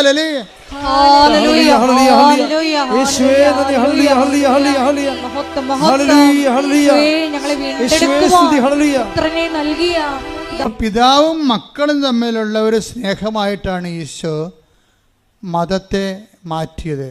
നമ്മുടെ ബന്ധം, മതം എന്ന് പറയുന്നത് എന്താണ്? റിലേഷൻ, ബന്ധം. മതമൊന്നും വിളിക്കേണ്ട കാര്യമില്ല, റിലേഷൻ.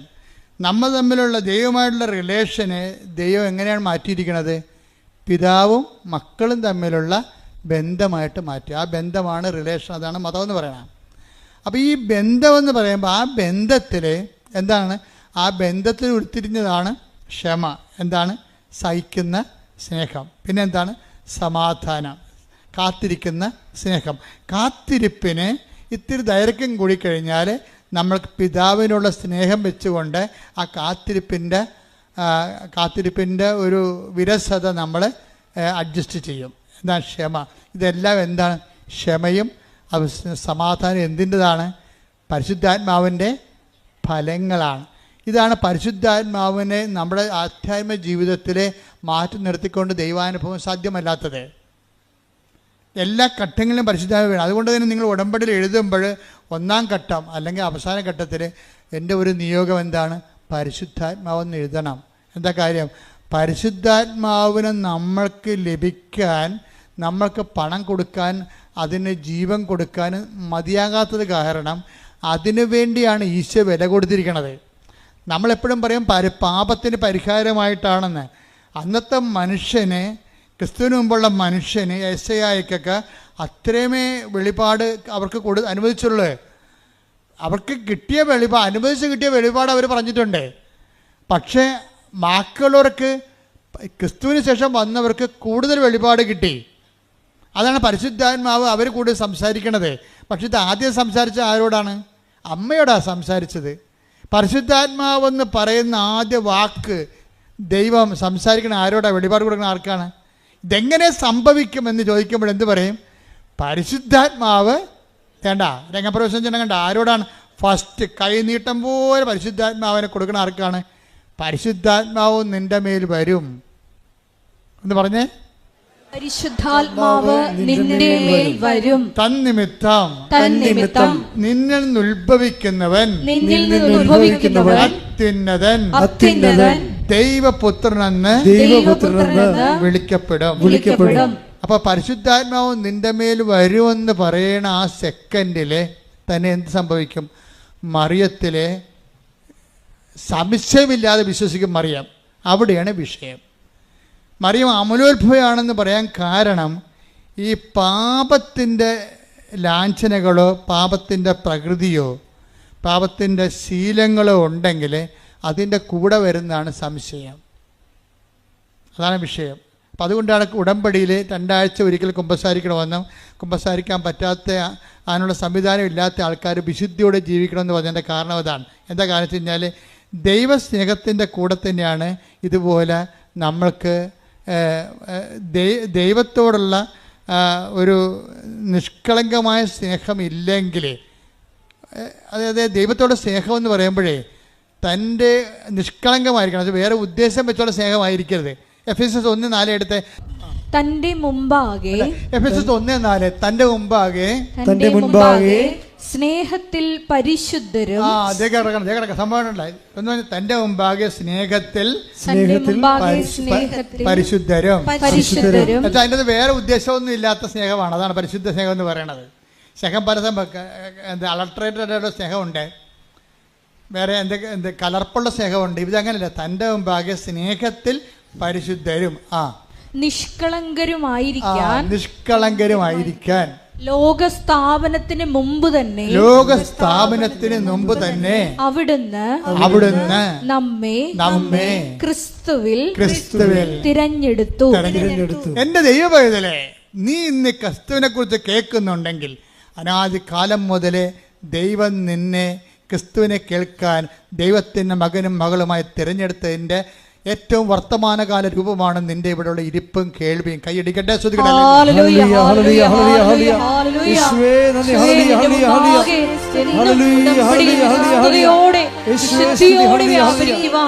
ആരാധനയിലൂടെ ഞങ്ങളെ അഭിഷേകം ഒരുമിച്ച് പാടുക.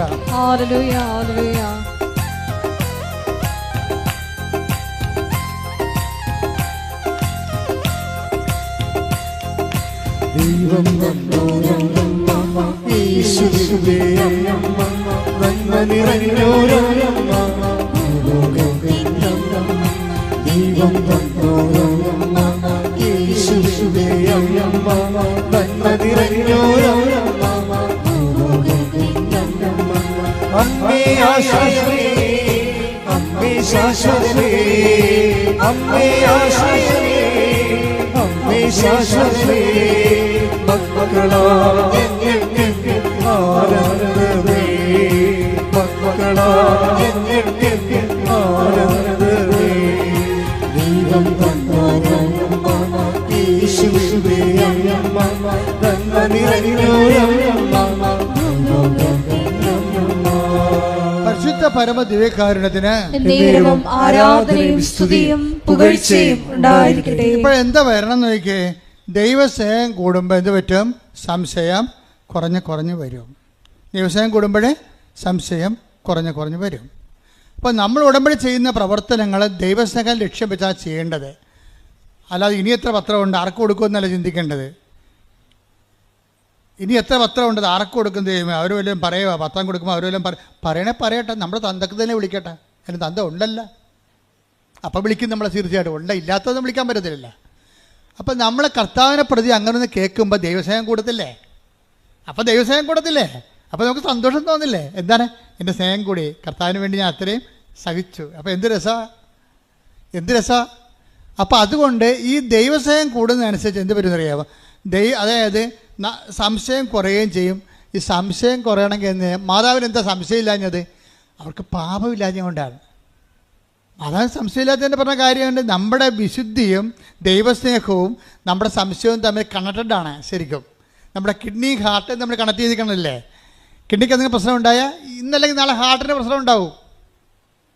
അത് തന്നെ കാര്യം. അതങ്ങോട്ടും ഇങ്ങോട്ടും പ്രഷർ ബേസ്ഡ് അടിച്ചിരിക്കും. കിഡ്നിയും ഹാർട്ടും പ്രഷറിൻ്റെ ഒരു അത് കൂടുകയോ കുറയുകയോ ചെയ്യുന്നതിൽ ഇവരെ ഈ രണ്ട് ഫാക്കൽറ്റിനും ബാധിക്കും എന്ന് പറഞ്ഞപ്പോൾ തന്നെയാണ് ദൈവസ്നേഹത്തിൻ്റെ പ്രശ്നം. ദൈവസ്നേഹം കൂടുകയാണെങ്കിൽ സംശയം കുറയും. സംശയം കുറയുകയാണെങ്കിൽ എന്ത് പറ്റും? വിശ്വാസം കൂടി വരും. ഇതെല്ലാം ഇൻ്റർകണക്റ്റഡ് ആണ്. അപ്പം നമ്മൾ വിശ്വാസത്തിന് കൊണ്ടുപോയല്ല വളം വെക്കേണ്ടത്. പിന്നെ എന്താണ്? ദൈവസ്നേഹത്തിന് വളം കൊടുക്കണം. ദൈവസ്നേഹം എന്ന് പറയുന്നത് എന്താണ്? പരിശുദ്ധാത്മാവിൻ്റെ ഫലമാണ്. 5:22 പരിശുദ്ധാത്മാവിൻ്റെ ഫലങ്ങൾ എന്താണ്? സ്നേഹം, ക്ഷമ, സമാധാനം, അങ്ങനെ പോകുന്നത്. അപ്പം പരിശുദ്ധാത്മാവിൻ്റെ ഫലങ്ങളാണ്. ഇപ്പോഴെന്താണ് ഇപ്പം മാതാവിനോട് പറയുമ്പോൾ അതായത് ഇതെങ്ങനെ സംഭവിക്കുമെന്ന് പറയുമ്പോഴേ അതിനല്ലേ ആ വല്യപ്പനും ചോദിച്ചത്. ആര്? യോഹന്നാൻ്റെ അപ്പൻ. അങ്ങനെ പേരെന്നാ? സക്കറിയ. സക്കറിയ ചോദിച്ചത് എന്താണ്? ഇതെങ്ങനെ സംഭവിക്കും? ഞാൻ വയസ്സനല്ലേ, എൻ്റെ ഭാര്യ പ്രായം കവിഞ്ഞവളെ. അതെന്നെ അമ്മയും ചോദിച്ചത്. പക്ഷേ പണി മേടിച്ചതാരാണ്? സക്കറിയ. അമ്മ പണി മേടിച്ചില്ല. എന്താ കാര്യം വെച്ച് കഴിഞ്ഞാൽ അമ്മ എന്താ ഇതെങ്ങനെ സംഭവിക്കും? ഞാൻ പുരുഷനെ അറിയുന്നില്ലല്ലോ. ഉടനെ മാലാഖ എന്ത് പറഞ്ഞു? പരിശുദ്ധാത്മാവ് നിൻ്റെ മേൽ വരും. പരിശുദ്ധാത്മാവ് നിൻ്റെ മേൽ വരുമെന്ന് പറയുന്നതും വന്നുവെന്ന് പറഞ്ഞാലും വന്നു കഴിഞ്ഞാലും ദൈവത്തിനുള്ള പ്രശ്നം വെച്ച് കഴിഞ്ഞാൽ ദൈവം ഒരു ഹിസ്റ്റോറിക്കൽ പ്രസൻസിൽ ജീവിക്കുന്ന ആളാണ്. നമ്മളെ സംബന്ധിച്ചുള്ള ഭൂതമുണ്ട്, വർത്തമാനമുണ്ട്, ഇല്ലേ? ദൈവത്തിന് ഈ പറഞ്ഞ സംഭവം ഒന്നുമില്ല. ദൈവം തന്നാൽ താനായിരിക്കുന്നു, അനാദിയായിരിക്കുന്നു, ആദികാരണനായിരിക്കുന്നു. കണ്ട അപ്പോൾ പോക്കണ്ടില്ലേ? ദൈവത്തിന് കാരണം പോലും ഇല്ല. അപ്പോൾ ദൈവത്തിന് കാലവുമില്ല, കാരണവുമില്ല. ദൈവത്തിന് കാരണവുമില്ല കാലവുമില്ലാത്ത കാരണം ദൈവം ഒരു കാലത്തിൽ പറഞ്ഞാൽ അതിനെല്ലാം എവർ പ്രസൻ്റാണ്. ഹിസ്റ്റോറിക്കൽ പ്രസൻസ് എന്ന് പറയും. ഹിസ്റ്റോറിക്കൽ പ്രസൻറ്റ്, അതായത് ചരിത്രപരമായ വർത്തമാനം. ദൈവം വരുമെന്ന് പറഞ്ഞാൽ എൻ്റെ അർത്ഥം വന്നു എന്ന് എൻ്റെ അർത്ഥം. മനസ്സിലായില്ലേ? വരുമെന്ന് പറഞ്ഞാൽ ദൈവത്തിന് അങ്ങനെ പറയാൻ പറ്റത്തില്ലല്ലോ. വരുമെന്ന് ദൈവം പറഞ്ഞാൽ ദൈവത്തിനെ സംബന്ധിച്ചിടത്തോളം അത് വന്നതിന് തുല്യമാണ്. കാര്യം ഹീസ് ഇൻ ഹിസ്റ്റോറിക്കൽ പ്രസൻസ്. ഇതുപോലെ തന്നെ അമ്മ എന്ത് ചെയ്ത് പരിശുദ്ധാത്മാവ് നിൻ്റെ മേൽ വരുമെന്ന് പറഞ്ഞ ഓട്ടം ആ ടൈമിൻ്റെ ആ ഇപ്സഫാത്തോ ആ ബൈ ടൈം ആ സെറ്റ് ടൈമിൽ തന്നെ ശരിക്കും പരിശുദ്ധാത്മാവിൽ അമ്മ നിറഞ്ഞു. പരിശുദ്ധാത്മാവിൽ അമ്മ നിറഞ്ഞപ്പോൾ എന്താ അമ്മ പറഞ്ഞത്? ഇതാ കർത്താവിൻ്റെ ദാസി. കണ്ട ഉണപ്പൊക്കണ്ട. അതായത് എന്തുമാത്രം പാപം കുറഞ്ഞിരിക്കുന്നുവോ അത്തരം വെളിപാടുകളെ സ്വീകരിക്കാനും സംശയം കുറയാനും കൃപയും നിറയാനും ഇടയാകും. അപ്പം നമ്മൾ കൃപാസനം പാപത്തെ ഇങ്ങനെ പരിശുദ്ധാത്മ കിട്ടാനുള്ള ഇടപാടായിട്ട് ഇങ്ങനെ എണ്ണി പെരുക്കി അങ്ങനെ ഞാൻ പ്രസംഗിക്കാറില്ല. ഇത് ഉടമ്പടിയുമായിട്ട് ബന്ധപ്പെട്ട് ആധ്യാത്മിക ജീവിതം പരിപോഷിപ്പിക്കുന്നതിൻ്റെ ആവശ്യത്തിലേക്കായിട്ട് ഞാൻ ദൈവസ്നേഹത്തിന് പ്രാധാന്യം കൊടുത്താണ് സംസാരിക്കണത്. ദൈവസ്നേഹത്തിന് പ്രാധാന്യം കൊടുത്ത് സംസാരിക്കുമ്പോൾ പരിശുദ്ധാത്മാവിൻ്റെ ഒന്നാമത്തെ ബലം സ്നേഹമാണ്. ദൈവസ്നേഹത്തെ പരിശുദ്ധാത്മാവിൻ്റെ ഫലമായിട്ട് അവതരിപ്പിക്കുമ്പോൾ സ്വാഭാവികമായിട്ടും പരിശുദ്ധാത്മാവിന് പ്രാധാന്യമുള്ളത് കാരണം എന്ത് പറ്റും? പാപം. അതാണ് ഇതെങ്ങനെ സംഭവിക്കും, ഞാൻ പുരുഷനെ അറിയുന്നില്ലെന്ന് പറയുമ്പോൾ അമ്മയ്ക്ക് പെട്ടെന്ന് മനസ്സിലാകും എന്താണ് പരിശുദ്ധാത്മാവ് നിൻ്റെ മേൽ വരുമെന്ന് പറയാം അല്ലേ. പരിശുദ്ധാത്മാവ് നിൻ്റെ മേൽ വരുമെന്ന് പറയുമ്പോൾ അമ്മയെ സംബന്ധിച്ചിടത്തോളം ഒരു കൺഫ്യൂഷനുമില്ല. അമ്മയ്ക്ക് പരിശുദ്ധാത്മാവ് ജ്ഞാനം കൊടുത്തിട്ട് പറയും, മേരി ഇന്ന് വരെ പറഞ്ഞതെല്ലാം കർത്താവിൻ്റെ ആത്മാവ് ദൈവത്തിൻ്റെ ആത്മാവെന്ന് നിന്നോടാണ് ആദ്യമായിട്ട് ഈ വെളിപാട് പറയണത്. പരിശുദ്ധാത്മാവിന് പരിശുദ്ധാത്മാവ് എന്നുള്ള പേരുള്ളത് ഇപ്പോഴാണ്. പണ്ട് ആദി ദൈവം ആകാശം ഭൂമിയിൽ സൃഷ്ടിച്ചു, ഭൂമി രൂപരഹിതമായിരുന്നു, ആഴത്തിന് മീതെ അന്ധകാരം വ്യാപിച്ചിരുന്നു, അന്ധകാരത്തിന് ജലപ്പരപ്പിലൂടെ ദൈവത്തിൻ്റെ ആത്മാവ്. പരിശുദ്ധാത്മാവല്ലേ? ആണ്. പക്ഷെ അവിടെ വിളിക്കണത് എന്താണ്? ദൈവത്തിൻ്റെ ആത്മാവ്. എസെക്കിയേൽ 37 വിളിക്കണത് എന്താണ്? കർത്താവിൻ്റെ ആത്മാവിനെ കൂട്ടിക്കൊണ്ട് മരുഭൂമിയിൽ കൂട്ടിക്കൊണ്ടുപോയി, മനുഷ്യപുത്ര നീ എന്ത് കാണുന്നു? ഞാൻ പറഞ്ഞു അസ്ഥികൂടങ്ങൾ. അവ ജീവിക്കുമോ? കർത്താവെ അങ്ങേക്കറിയാം. അവിടെ എന്താണ്? കർത്താവിൻ്റെ ആത്മാവാണ്. അപ്പോൾ ദൈവത്തിൻ്റെ ആത്മാവ് കർത്താവിൻ്റെ ആത്മാവ് മറിയത്തോട് പറയുമ്പോഴാരും പരിശുദ്ധാത്മാവെന്ന് പറയും. പരിശുദ്ധാത്മാവ് എന്താ കാര്യം? അടി തുടങ്ങാൻ പോകണമെന്നതിൻ്റെ അർത്ഥം ആർക്കാ മനസ്സിലാകാത്തത്? മനസ്സിലാകുന്നതിന് ശരിക്കും മനസ്സിലായിട്ടുണ്ട്. അടി തുടങ്ങാൻ പോകണം. എന്താണ്? നിനക്ക് സ്ത്രീക്കും തമ്മിലും നിൻ്റെ സന്തതിക്കും സ്ത്രീയുടെ സന്തതിക്കും തമ്മിലും ഞാൻ ശത്രുത ഉളവാക്കും. അശുദ്ധാത്മാവിൻ്റെ അവതാരമായിട്ടല്ല മറ്റേ പാപരൂപം വരണത്. അപ്പോൾ പാപത്തിന് പരിഹാരം ചെയ്യാൻ ക്രിസ്തുവിനെ മനുഷ്യാവതാരത്തിലൂടെ വചനം മാംസമാകുന്ന ആ സ്വർഗീയ പ്രക്രിയയിൽ യുദ്ധം പ്രഖ്യാപിക്കുകയാണ്. നിനക്കും സ്ത്രീക്കും തമ്മിൽ ഉൽപ്പത്തി 3:15 വർക്കൗട്ട് ചെയ്യും. എന്താ കാര്യം? ഇനി അശുദ്ധാത്മാവിനെ മുൻനിർത്തിക്കൊണ്ടാണ് പരിശുദ്ധാത്മാവെന്ന് പറയണത്. അശുദ്ധാത്മാവുണ്ട്, അതുമായിട്ടാണ് ഇനി യുദ്ധം വരാൻ പോണത്. അതിനെ മറിയത്തെ തന്നെ എക്വിപ്പ് ചെയ്യാണ്. മറിയത്തിലൂടെ ജനിക്കുന്നവനാണ് അവൻ്റെ തലയെ തകർക്കാൻ പോണത്. ശ്രുതികട ഹല്ലേലൂയ.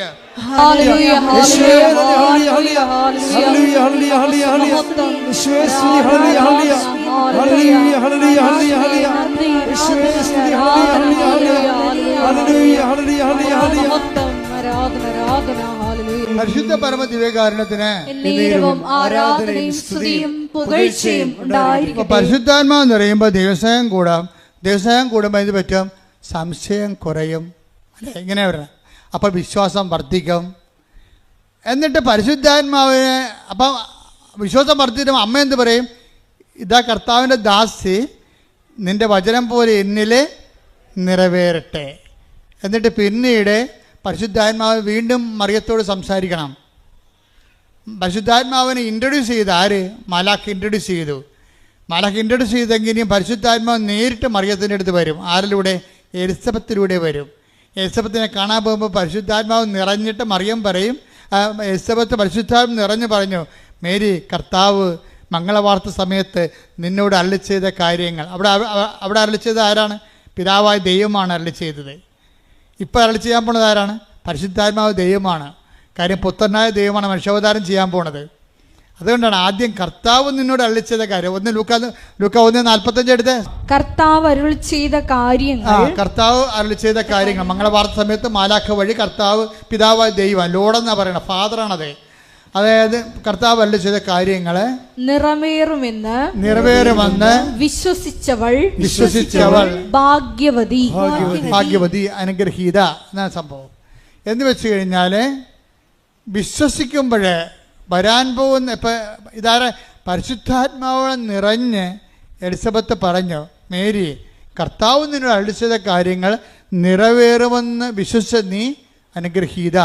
എന്ന് വെച്ചാൽ നിങ്ങൾക്ക് ഒരു പരിശുദ്ധാത്മാവിൻ്റെ വെളിപാടിൻ്റെ ഒരു ഘടന കണ്ടില്ലേ? അതായത് വരാൻ പോകുന്ന കാര്യങ്ങൾ അവൻ നിന്നോട് പറയുമെന്ന് 16 നമ്മൾ വായിച്ചു. ഇപ്പോൾ വരാൻ പോകുന്ന കാര്യങ്ങൾ ആണ് മാലാഖ മറിയത്തോട് പറഞ്ഞത്. പരിശുദ്ധാത്മാവ് നിൻ്റെ മേൽ വരുമെന്ന് പറഞ്ഞു. അപ്പോൾ മറിയം വിശ്വസിച്ചപ്പോൾ അത് വന്ന പോലെയായി. അത് തന്നെയാണ് എലിസബത്തിലൂടെ പരിശുദ്ധാത്മാവ് അതിന് കൺകറൻസ് കൊടുക്കുന്നത്. എന്താണ്? മേരി, നീ വിശ്വസിച്ചു, വരാൻ പോകുന്നെന്ന് ഞാൻ പറഞ്ഞു, അപ്പം നീ വന്നതുപോലെ വിശ്വസിച്ചു, അപ്പം നീ അനുഗ്രഹീതയാണെന്ന്. അത് അനുഗ്രഹീത. അതായത് വരാൻ പോകുന്ന കാര്യങ്ങളെ പരിശുദ്ധാത്മാവ് നിറവോടുകൂടി വന്നതുപോലെ അനുഭവിച്ചാൽ വരാൻ പോകുന്ന വിഷയത്തിന്റെ മേൽ നമുക്ക് അവകാശം അനുഗ്രഹം പ്രാപിക്കാം. കൈയടിച്ച് ശ്രദ്ധിക്കട്ടെ. Hallelujah, hallelujah, hallelujah, hallelujah, hallelujah. ശുദ്ധ പരമദിവ്യകാരുണ്യത്തിന് ആരാധനയും സ്തുതിയും പുകഴ്ചയും ഉണ്ടായിരിക്കട്ടെ. നമ്മൾ എന്ത് അവസ്ഥയിലാണെങ്കിലും ഉടമ്പടി എടുത്ത ചില ആൾക്കാർ ഉടമ്പടി എടുക്കാമെന്ന് തീരുമാനിക്കുമ്പോൾ തന്നെ എന്തുകൊണ്ടാണ് അവർക്ക് ഹീലിംഗ്, അടയാളങ്ങളും ധൈര്യവും സമാധാനവും ക്ഷമയും കിട്ടണത്? എന്തുകൊണ്ടാണ്? അവരതിൽ വിശ്വസിക്കുകയാണ്. ചില ആൾക്കാർ ഉടമ്പടി പുതുക്കിയാലും അവർക്ക് പറയുന്ന സമാധാനം ചിലർക്ക് കിട്ടണില്ല. എന്താ കാര്യം? അവരപ്പോഴും സംശയിച്ചുകൊണ്ടേയിരിക്കും.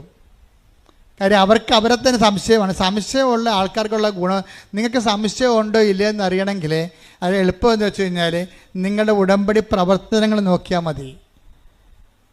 ഉടമ്പടിയിൽ ഇപ്പോൾ പത്രം കൊടുക്കാൻ എടുക്കണ സമയം അത് വാദപ്പനിക്കാരെ പോലെ ഇങ്ങനെ 1, 2 കൊടുത്ത് ആർക്ക് കൊടുത്തും എപ്പോൾ കൊടുക്കും, ന്യൂട്രായിട്ട് കൊടുക്കും. ചില ആൾക്കാർ കടയിൽ കുത്തിയിരിക്കും. വരുന്നവർക്കൊക്കെ ഒരു മുടക്കുമില്ലല്ലോ, വരുന്നവർക്കെല്ലാം വെറുതെ കൊടുക്കും. പുറത്തിറങ്ങത്തില്ല. പുറത്തിറങ്ങിക്കഴിഞ്ഞാൽ അവർക്ക് അവരുടെ പെയിൻറ്റ് പോകുമെന്ന് പറഞ്ഞ് ഉണ്ടാക്കത്തില്ല. അവർക്ക് കടയുണ്ട് അല്ലെങ്കിൽ എന്തെങ്കിലും സംവിധാനം ഉണ്ടെങ്കിൽ അവിടെ നിന്ന് വെറുതെ കൊടുക്കും വരുന്നവർക്ക്. ഇത് കൊണ്ടേ വായിക്ക് എന്ന് പറയാം. അപ്പം അവർക്ക് ഏതായാലും അത് ചെയ്യാതിരിക്കാൻ പറ്റത്തില്ല. എന്നാൽ എങ്ങനെയെങ്കിലും ഒപ്പിച്ചുണ്ടാക്കണമെന്നുള്ള രീതിയിലാണ് അത് ചെയ്യണത്. അപ്പോൾ അവർക്ക് സ്നേഹമില്ല. അതുകൊണ്ട് തന്നെ അവിടെ കാര്യങ്ങൾ ലാഗ് ചെയ്യും. ആരുടെയും കുഴപ്പമില്ല, അവർ തന്നെ ഉണ്ടാക്കണതാണ്. സ്വയമായിട്ട് കുഴി കുഴിക്കണത്. കാരണം അവർക്ക് ദൈവസ്നേഹം ഉണ്ടെങ്കിൽ അപ്പോൾ ഈ ഇരിക്കുന്ന ജോമകൾ തന്നെ നോക്കിക്കേ, അവർക്ക് അവർ ഫുൾ ടൈമിൽ പ്രവർത്തിക്കുകയാണ്. അവർ MDH മാസ്റ്റർ ഓഫ് തിയോളജിക്ക് വേണ്ടി ആലുവ സെമിനാരിൽ പഠിക്കുകയാണ്. പക്ഷേ എന്നിട്ട് ഇവിടുന്ന് 10 കാവി കൊണ്ടുപോയി ആലുവ റെയിൽവേ സ്റ്റേഷനിലെല്ലാം കൊടുക്കും. റെയിൽവേ സ്റ്റേഷനിലെല്ലാം കൊടുക്കും കൊണ്ട് നടന്ന്. അതെന്താ കാര്യം? ഇതിൻ്റെ അകത്ത് നിൽക്കുന്ന ആൾക്കാരുടെ പരിപാടിയാണിത്. എന്ന് വെച്ച് കഴിഞ്ഞാൽ നമുക്ക് ദൈവസ്നേഹം ഉണ്ടെങ്കിൽ നമുക്ക് സംശയം ഉണ്ടാകത്തില്ല, നമുക്ക് ബോധ്യം ഉണ്ടാകും. ബോധ്യം ഉണ്ടാവുമെങ്കിൽ എല്ലാം കർത്താവ് വേണ്ട സമയത്ത് ക്രമീകരിക്കും. ദൈവത്തിൽ നമ്മൾ ഏൽപ്പിച്ചിരിക്കുകയാണ്. ഇനി നമ്മളെന്ത് നോക്കാനാണ്?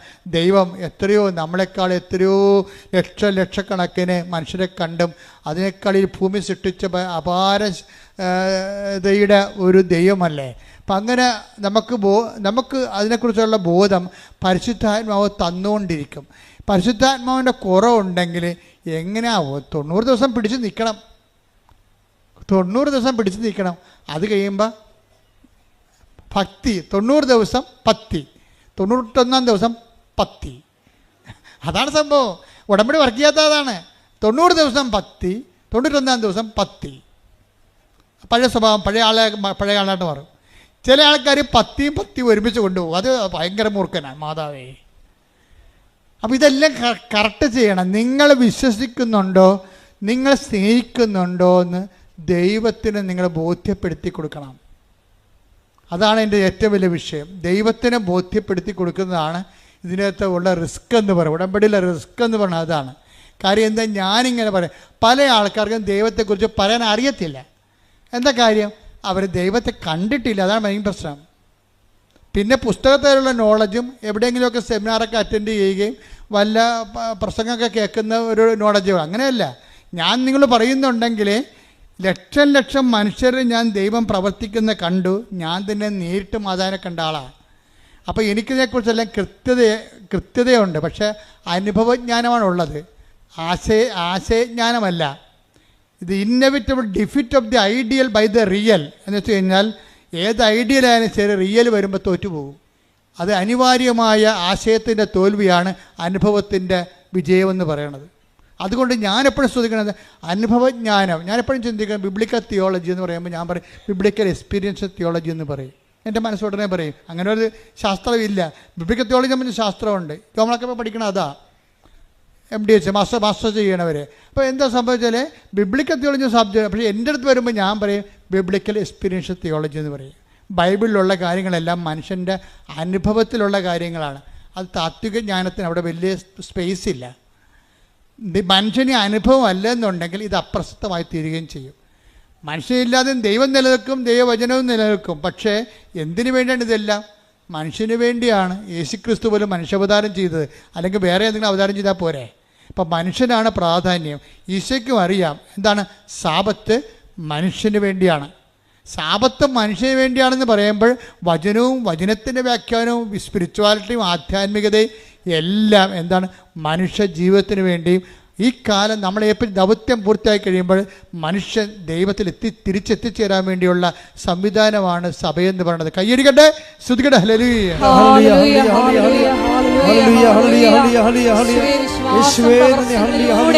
പ്രയോഗത്തിൽ കൊണ്ടുവരുവാൻ ആരാധനയിലൂടെ ഞങ്ങളെ അഭിഷേകം ചെയ്യണമേ.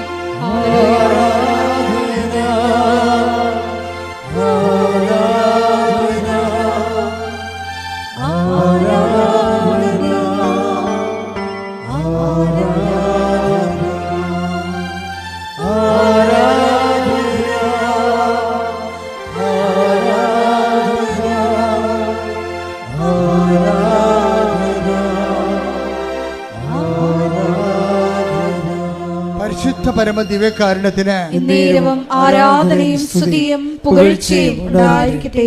എന്താണ് ആധ്യാത്മികത്തിന് അടിസ്ഥാനമായിട്ട് ഞാൻ മറിയത്തെ അവതരിപ്പിക്കുന്നത്? എന്തുകൊണ്ടാണ്? ഈ ഭൂമിയുടെ അനുഭവങ്ങളിലെ അനുഭവത്തിൻ്റെ ആൽഫയും ഒമേഗയുമാണ് മറിയമെന്ന് പറയണത്. ആധ്യാത്മിക അനുഭവത്തിൻ്റെ ആൽഫയും ഒമേഗയുമാണ്.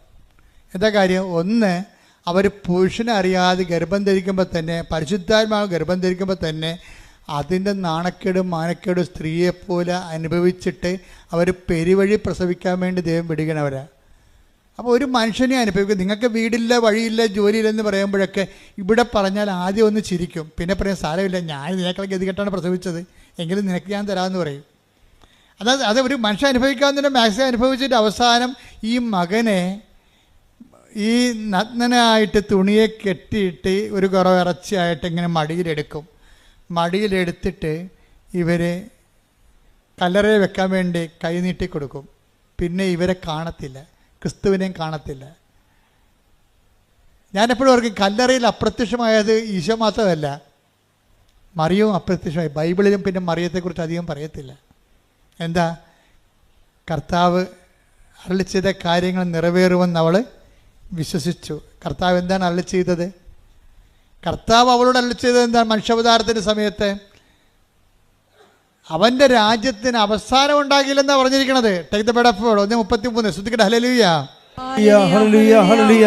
യേശുവേ നന്ദി. ഹല്ലേലൂയ. ലൂക്കാ 1:33.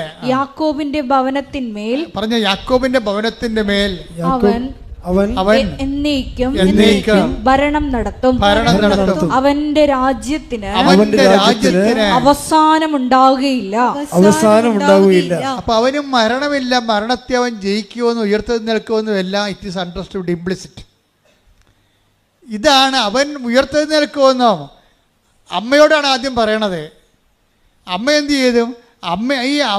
അവൻ്റെ രാജ്യത്തിന് അവസാനം ഉണ്ടാകുകയില്ല, അവൻ മരിച്ചാലും ഉയർത്തെഴുന്നേൽക്കുമെന്ന് ആദ്യം പിതാവായ ദൈവം മാലാഖയിലൂടെ അമ്മയോട് പറയുമ്പോൾ, എലിസബത്തിൻ്റെ വീട്ടിൽ ചെല്ലുമ്പോൾ പരിശുദ്ധാത്മാവ് എലിസബത്തിനോട് പറയും, നിന്നോട് പറഞ്ഞില്ലേ മേരി, അപ്പായി പറഞ്ഞില്ലേ അവൻ മരിച്ചാൽ ഉയർത്തെഴുന്നേൽക്കുമെന്ന്, അവൻ്റെ രാജ്യത്തിന് അവസാനം ഉണ്ടാകില്ലെന്ന്. അതുതന്നെ എനിക്കും പറയാനുള്ളത്. നിന്നെ ബ്ലെസ് ചെയ്തിരിക്കണം അപ്പ. എന്തുകൊണ്ടാണെന്ന് അറിയാമോ? ആ പറഞ്ഞത് നീ വിശ്വസിച്ചു. കർത്താവ് നിന്നോട് അരുളി ചെയ്ത കാര്യങ്ങളെ വിശ്വസിച്ച് നീ കർത്താവിൻ്റെ പുനരുദ്ധാനത്തെക്കുറിച്ച് ആദ്യമായി സാക്ഷിയായി ജീവിച്ച് വിശ്വസിച്ച നീ ഭാഗ്യവതി. കൈയടിക്കട്ടെ, ശ്രുതികട്ടെ. ഹല്ലേലൂയ ഹല്ലേലൂയ ഹല്ലേലൂയ യേശുവേ ഹല്ലേലൂയ ഹല്ലേലൂയ ഹല്ലേലൂയ. പരിശുദ്ധ പരമദിവ്യകാരുണ്യത്തിന് ആരാധനയും സ്തുതിയും പുകഴ്ചയും ഉണ്ടായിരിക്കട്ടെ. അപ്പൊ പുനരുദ്ധാനത്തിന്റെ പ്രഥമ സാക്ഷി ആരാണ്? അമ്മയാണ്. അമ്മയുടെ ജീവിതം മുഴുവനും അപ്പോസ്തലന്മാർ പുനരുദ്ധാനത്തിന് സാക്ഷിയാകണത് കർത്താവ് പുനരുദ്ധാനം കഴിഞ്ഞതിന് ശേഷമാണ്. പക്ഷേ എല്ലാവരും മഗ്ദലേന മറിയം ഉൾപ്പെടെ പുനരുദ്ധാനത്തിന് സാക്ഷിയാകണത് കർത്താവിൻ്റെ പുനരുദ്ധാനത്തിന് ശേഷമാണ്. അമ്മയുടെ ജീവിതം തന്നെ പുനരുത്ഥാനത്തിൻ്റെ ജീവിതം സാക്ഷിയായിട്ട് ജീവിക്കുകയും. എന്താ കാര്യം? കർത്താവ് അരുളി ചെയ്യുന്നത് 1:33 പറഞ്ഞു. കർത്താവ് അരുളി ചെയ്ത കാര്യങ്ങൾ, അതായത് 1:33 എന്താ പറഞ്ഞത്? വരാൻ പോകുന്ന കാര്യങ്ങൾ നമ്മൾ 16-14 വായിച്ചു. ആ വരാൻ പോകുന്ന കാര്യങ്ങളാണ് മാലാഖ 1:33 പറയണത്. എന്താണ്? അവൻ്റെ രാജ്യത്തിന് അവസാനം ഉണ്ടായില്ലെന്ന്, അവൻ മരിച്ചാലും പുനരുദ്ധാനം ചെയ്യുമെന്ന്. അതാണ് എലിസബത്തിൻ്റെ വീട്ടിൽ 1:45 ലൂക്ക പറയണത്. മേരി, നീ ബ്ലെസ്സഡ് ആണ്. എന്താണ് കാരണം?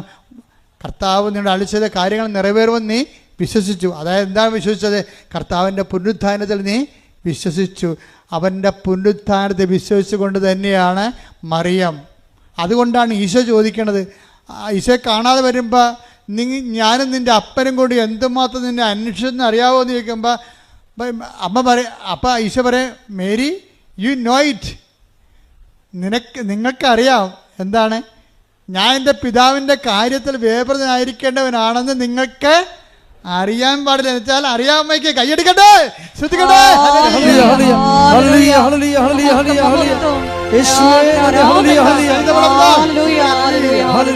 കുരിശിന്റെ വഴികളിലൂടെ എല്ലാം ബോധം കെട്ട് വീഴാതെ യോഹന്നാൻ പറയും, കണ്ടില്ലേ അമ്മയുടെ നിപ്പ് കണ്ടില്ലേ? പുനരുത്ഥാനത്തിൻ്റെ സാക്ഷിയായിട്ട് മരിച്ചു കിടക്കുന്ന മകൻ്റെ മുമ്പിൽ ഏതെങ്കിലും അമ്മ ഇങ്ങനെ നിൽക്കുമോ? ഏതമ്മയാലും ബോധം കെട്ട് താഴെ വീണ് കിടക്കത്തില്ലേ? കണ്ടില്ലേ? നിൽക്കണ നിപ്പ് കണ്ടില്ലേ? എന്താണ്? അമ്മ കുരിശിൻ്റെ ചുവട്ടിൽ നിന്നിരുന്നു. ആരായിട്ട് നിന്ന്? ഈശോയുടെ പുനരുത്ഥാനത്തിൻ്റെ സാക്ഷിയായിട്ട്. ഇപ്പം നിന്നതല്ലല്ലോ, മംഗളവാർത്ത കാലം മുതൽ തന്നെ അവർ പുനരുത്ഥാനത്തിൻ്റെ സാക്ഷിയാണ്. അതുകൊണ്ട് തന്നെയാണ് പല വിഷയങ്ങളും അമ്മ ഹൃദയത്തിൽ സംഗ്രഹിക്കണത്. എന്താണ് സംഗ്രഹിക്കണത്? എല്ലാത്തിൻ്റെ അവസാനം എൻ്റെ മകൻ ദൗത്യം പൂർത്തിയാക്കി പുനരുത്ഥാനം ചെയ്യും, ലോകത്തിൻ്റെ രക്ഷ കൈവരും. രക്ഷയെ ധ്യാനിച്ചുകൊണ്ടാണ് അമ്മ എല്ലാ ക്രിസ്തുവിലൂടെ സംഭവിക്കാൻ പോകുന്ന പുനരുത്ഥാനത്തിലൂടെ വരാൻ സമാഗതമാകാൻ പോകുന്ന മനുഷ്യൻ്റെ രക്ഷയെ ധ്യാനിച്ചുകൊണ്ട് അമ്മ ഒറ്റ വാക്കിൽ ഒതുക്കും. എന്താണ്? മേരി ഹൃദയത്തിൽ സംഗ്രഹിച്ചു. കയ്യടിക്കട്ടെ.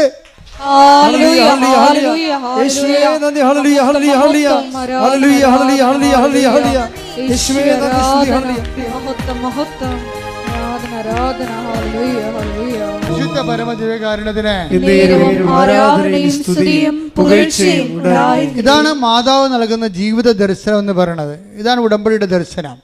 ഉടമ്പടി ജീവിത ദർശനം എന്താണ്? എന്ത് സംഭവിച്ചാലും അത് അപ്പായുടെ തിരുമനസ്സിൻ്റെ കീഴ്പ്പെടുന്നുകൊണ്ട് ഇതാ കർത്താവിൻ്റെ ദാസി എന്ന് പറഞ്ഞുകൊണ്ട് കുരിശിൻ്റെ ചുവട്ടിൽ വരെ നിന്നുകൊണ്ട് തന്നെ ഏൽപ്പിച്ച ജോലി പൂർത്തിയാക്കുമ്പോൾ അമ്മ ഉള്ളിൽ പറയുന്നതാണ്, ഞാൻ സാക്ഷിയാണ്. എന്തിൻ്റെ സാക്ഷിയാണ്? പുനരുത്ഥാനത്തിൻ്റെ സാക്ഷി. ദൈവപൈതലേ, എൻ്റെയും നിൻ്റെയും ജീവിതത്തിൽ നന്മയും തിന്മയും വരാം.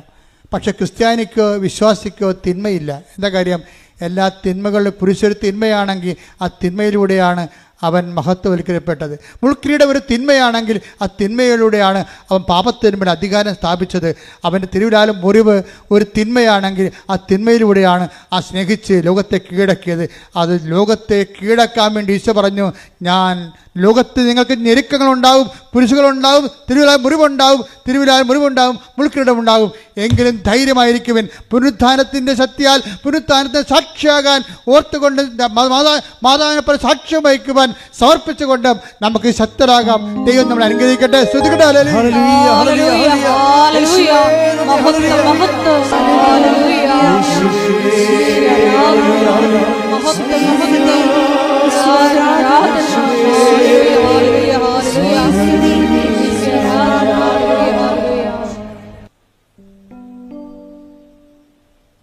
എല്ലാത്തിനും പരിഹാരമുണ്ടാകുന്ന ഇന്നലെ നമുക്ക് നടന്നത് 33 സാക്ഷ്യങ്ങളാണ്. എ ഗ്രേഡായിട്ടുള്ള വലിയ സാക്ഷ്യങ്ങളാണ്.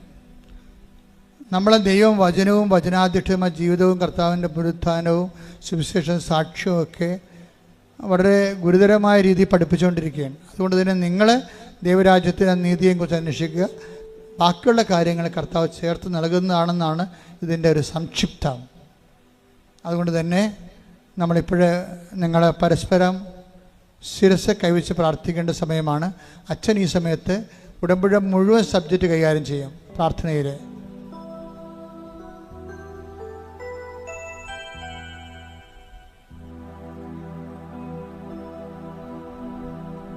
പരിശുദ്ധാത്മാവ് നിറയാൻ വേണ്ടി മക്കൾ ഇടിമുഴക്കം പോലെ സ്തുതിച്ചാൽ മതി. ഞാൻ വിഷയങ്ങൾ പ്രാർത്ഥിച്ചുകൊണ്ടിരിക്കുന്നു, നിങ്ങൾ പരിശുദ്ധാത്മാവ് നിറയാൻ വേണ്ടി ശക്തമായി സ്തുതിച്ചുകൊണ്ടിരിക്കേണ്ട. സ്തുതിക്കട്ടെ. ഹല്ലേലൂയ. കർത്താവിൻ്റെ ഉന്നതമായ നാമത്തിന് സ്വസ്ഥം ചെയ്യുന്ന കർത്താവേ, കർത്താവിൻ്റെ വിശുദ്ധ പൗരോഹിത്യത്തെ മഹത്വപ്പെടുത്തണമേ കർത്താവേ. കർത്താവെ സഭയിലുള്ള സാന്നിധ്യം പ്രകടമാക്കണമേ കർത്താവേ. കർത്താവെ 38 വർഷം ഞാൻ അർപ്പിച്ച കൃപാന്റെ ജൂബിലിയാണ്. കൃപാസ്ഥാനത്താറെ ജീവനോടെ പ്രത്യക്ഷപ്പെട്ട പരിശുദ്ധ അമ്മയുടെ മാധ്യസ്ഥത ഈ അൾത്താറയിൽ നടന്ന 10,000 ആരാധനയുടെ ശക്തിയാണ്. ഈ അൾത്താറയിൽ നടന്ന 10,000 ആരാധനയുടെ ശക്തിയാണ്. ഞാൻ മക്കൾക്ക് വേണ്ടി പ്രാർത്ഥിക്കുന്ന കർത്താവേ, ദൈവത്തിൻ്റെ കരുണ ചൊരിയട്ടെ, ദൈവത്തിൻ്റെ കരുണ ചൊരിയട്ടെ, ദൈവത്തിൻ്റെ കരുണ ചൊരിയട്ടെ, ദൈവത്തിൻ്റെ കരുണ ചൊരിയട്ടെ. സ്തുതിക്കട്ടെ, സ്തുതിക്കട്ടെ. ഹല്ലേലൂയ. കർത്താവേ, നിന്റെ തിരുമുറിവാർന്ന വലതുകരം, ആണിപ്പെടുതാർന്ന അത്ഭുതകരം. കർത്താവേ, നിന്റെ തിരുമുറിവാർന്ന വലതുകരം, ആണിപ്പെടുതാർന്ന അത്ഭുതകരം. കർത്താവേ, നിന്റെ തിരുമുറിവാർന്ന വലതുകരം, ആണിപ്പെടുതാർന്ന അത്ഭുതകരം അങ്ങയുടെ മക്കളുടെ ശിരസിൽ വെക്കണമേ, അങ്ങയുടെ മക്കളുടെ ശിരസിൽ വെക്കണമേ. സന്ധിബന്ധങ്ങളിലെ കർത്താവിൻ്റെ അകത്ത് നിറയട്ടെ, മാംസപേശികളിലെ കർത്താവിൻ്റെ അകത്ത് നിറയട്ടെ, രക്തഞരമ്പുകളിലെ കർത്താവിൻ്റെ അകത്ത് നിറയട്ടെ. ഉടമ്പടി എടുത്ത വിഷയത്തിന്മേലും പുതുക്കാൻ പോകുന്ന വിഷയത്തിന് മേലും മൗനമായി പ്രാർത്ഥിക്കുക.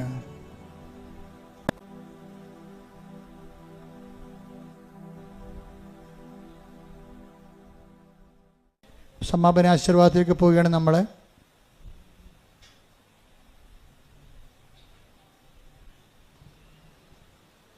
ഒരിക്കൽ കൂടി മരിയൻ ഉടമ്പടിയിൽ സമർപ്പിച്ചിരിക്കുന്ന എല്ലാ വിഷയങ്ങളും ദേവമാതാവിൻ്റെ മധ്യസ്ഥയിലെ ദിവ്യകാരുണ്യ സന്നിധിയിൽ സമർപ്പിച്ച് ഒരു നിമിഷം നമുക്ക് മൗനമായിട്ട് പ്രാർത്ഥിക്കാം.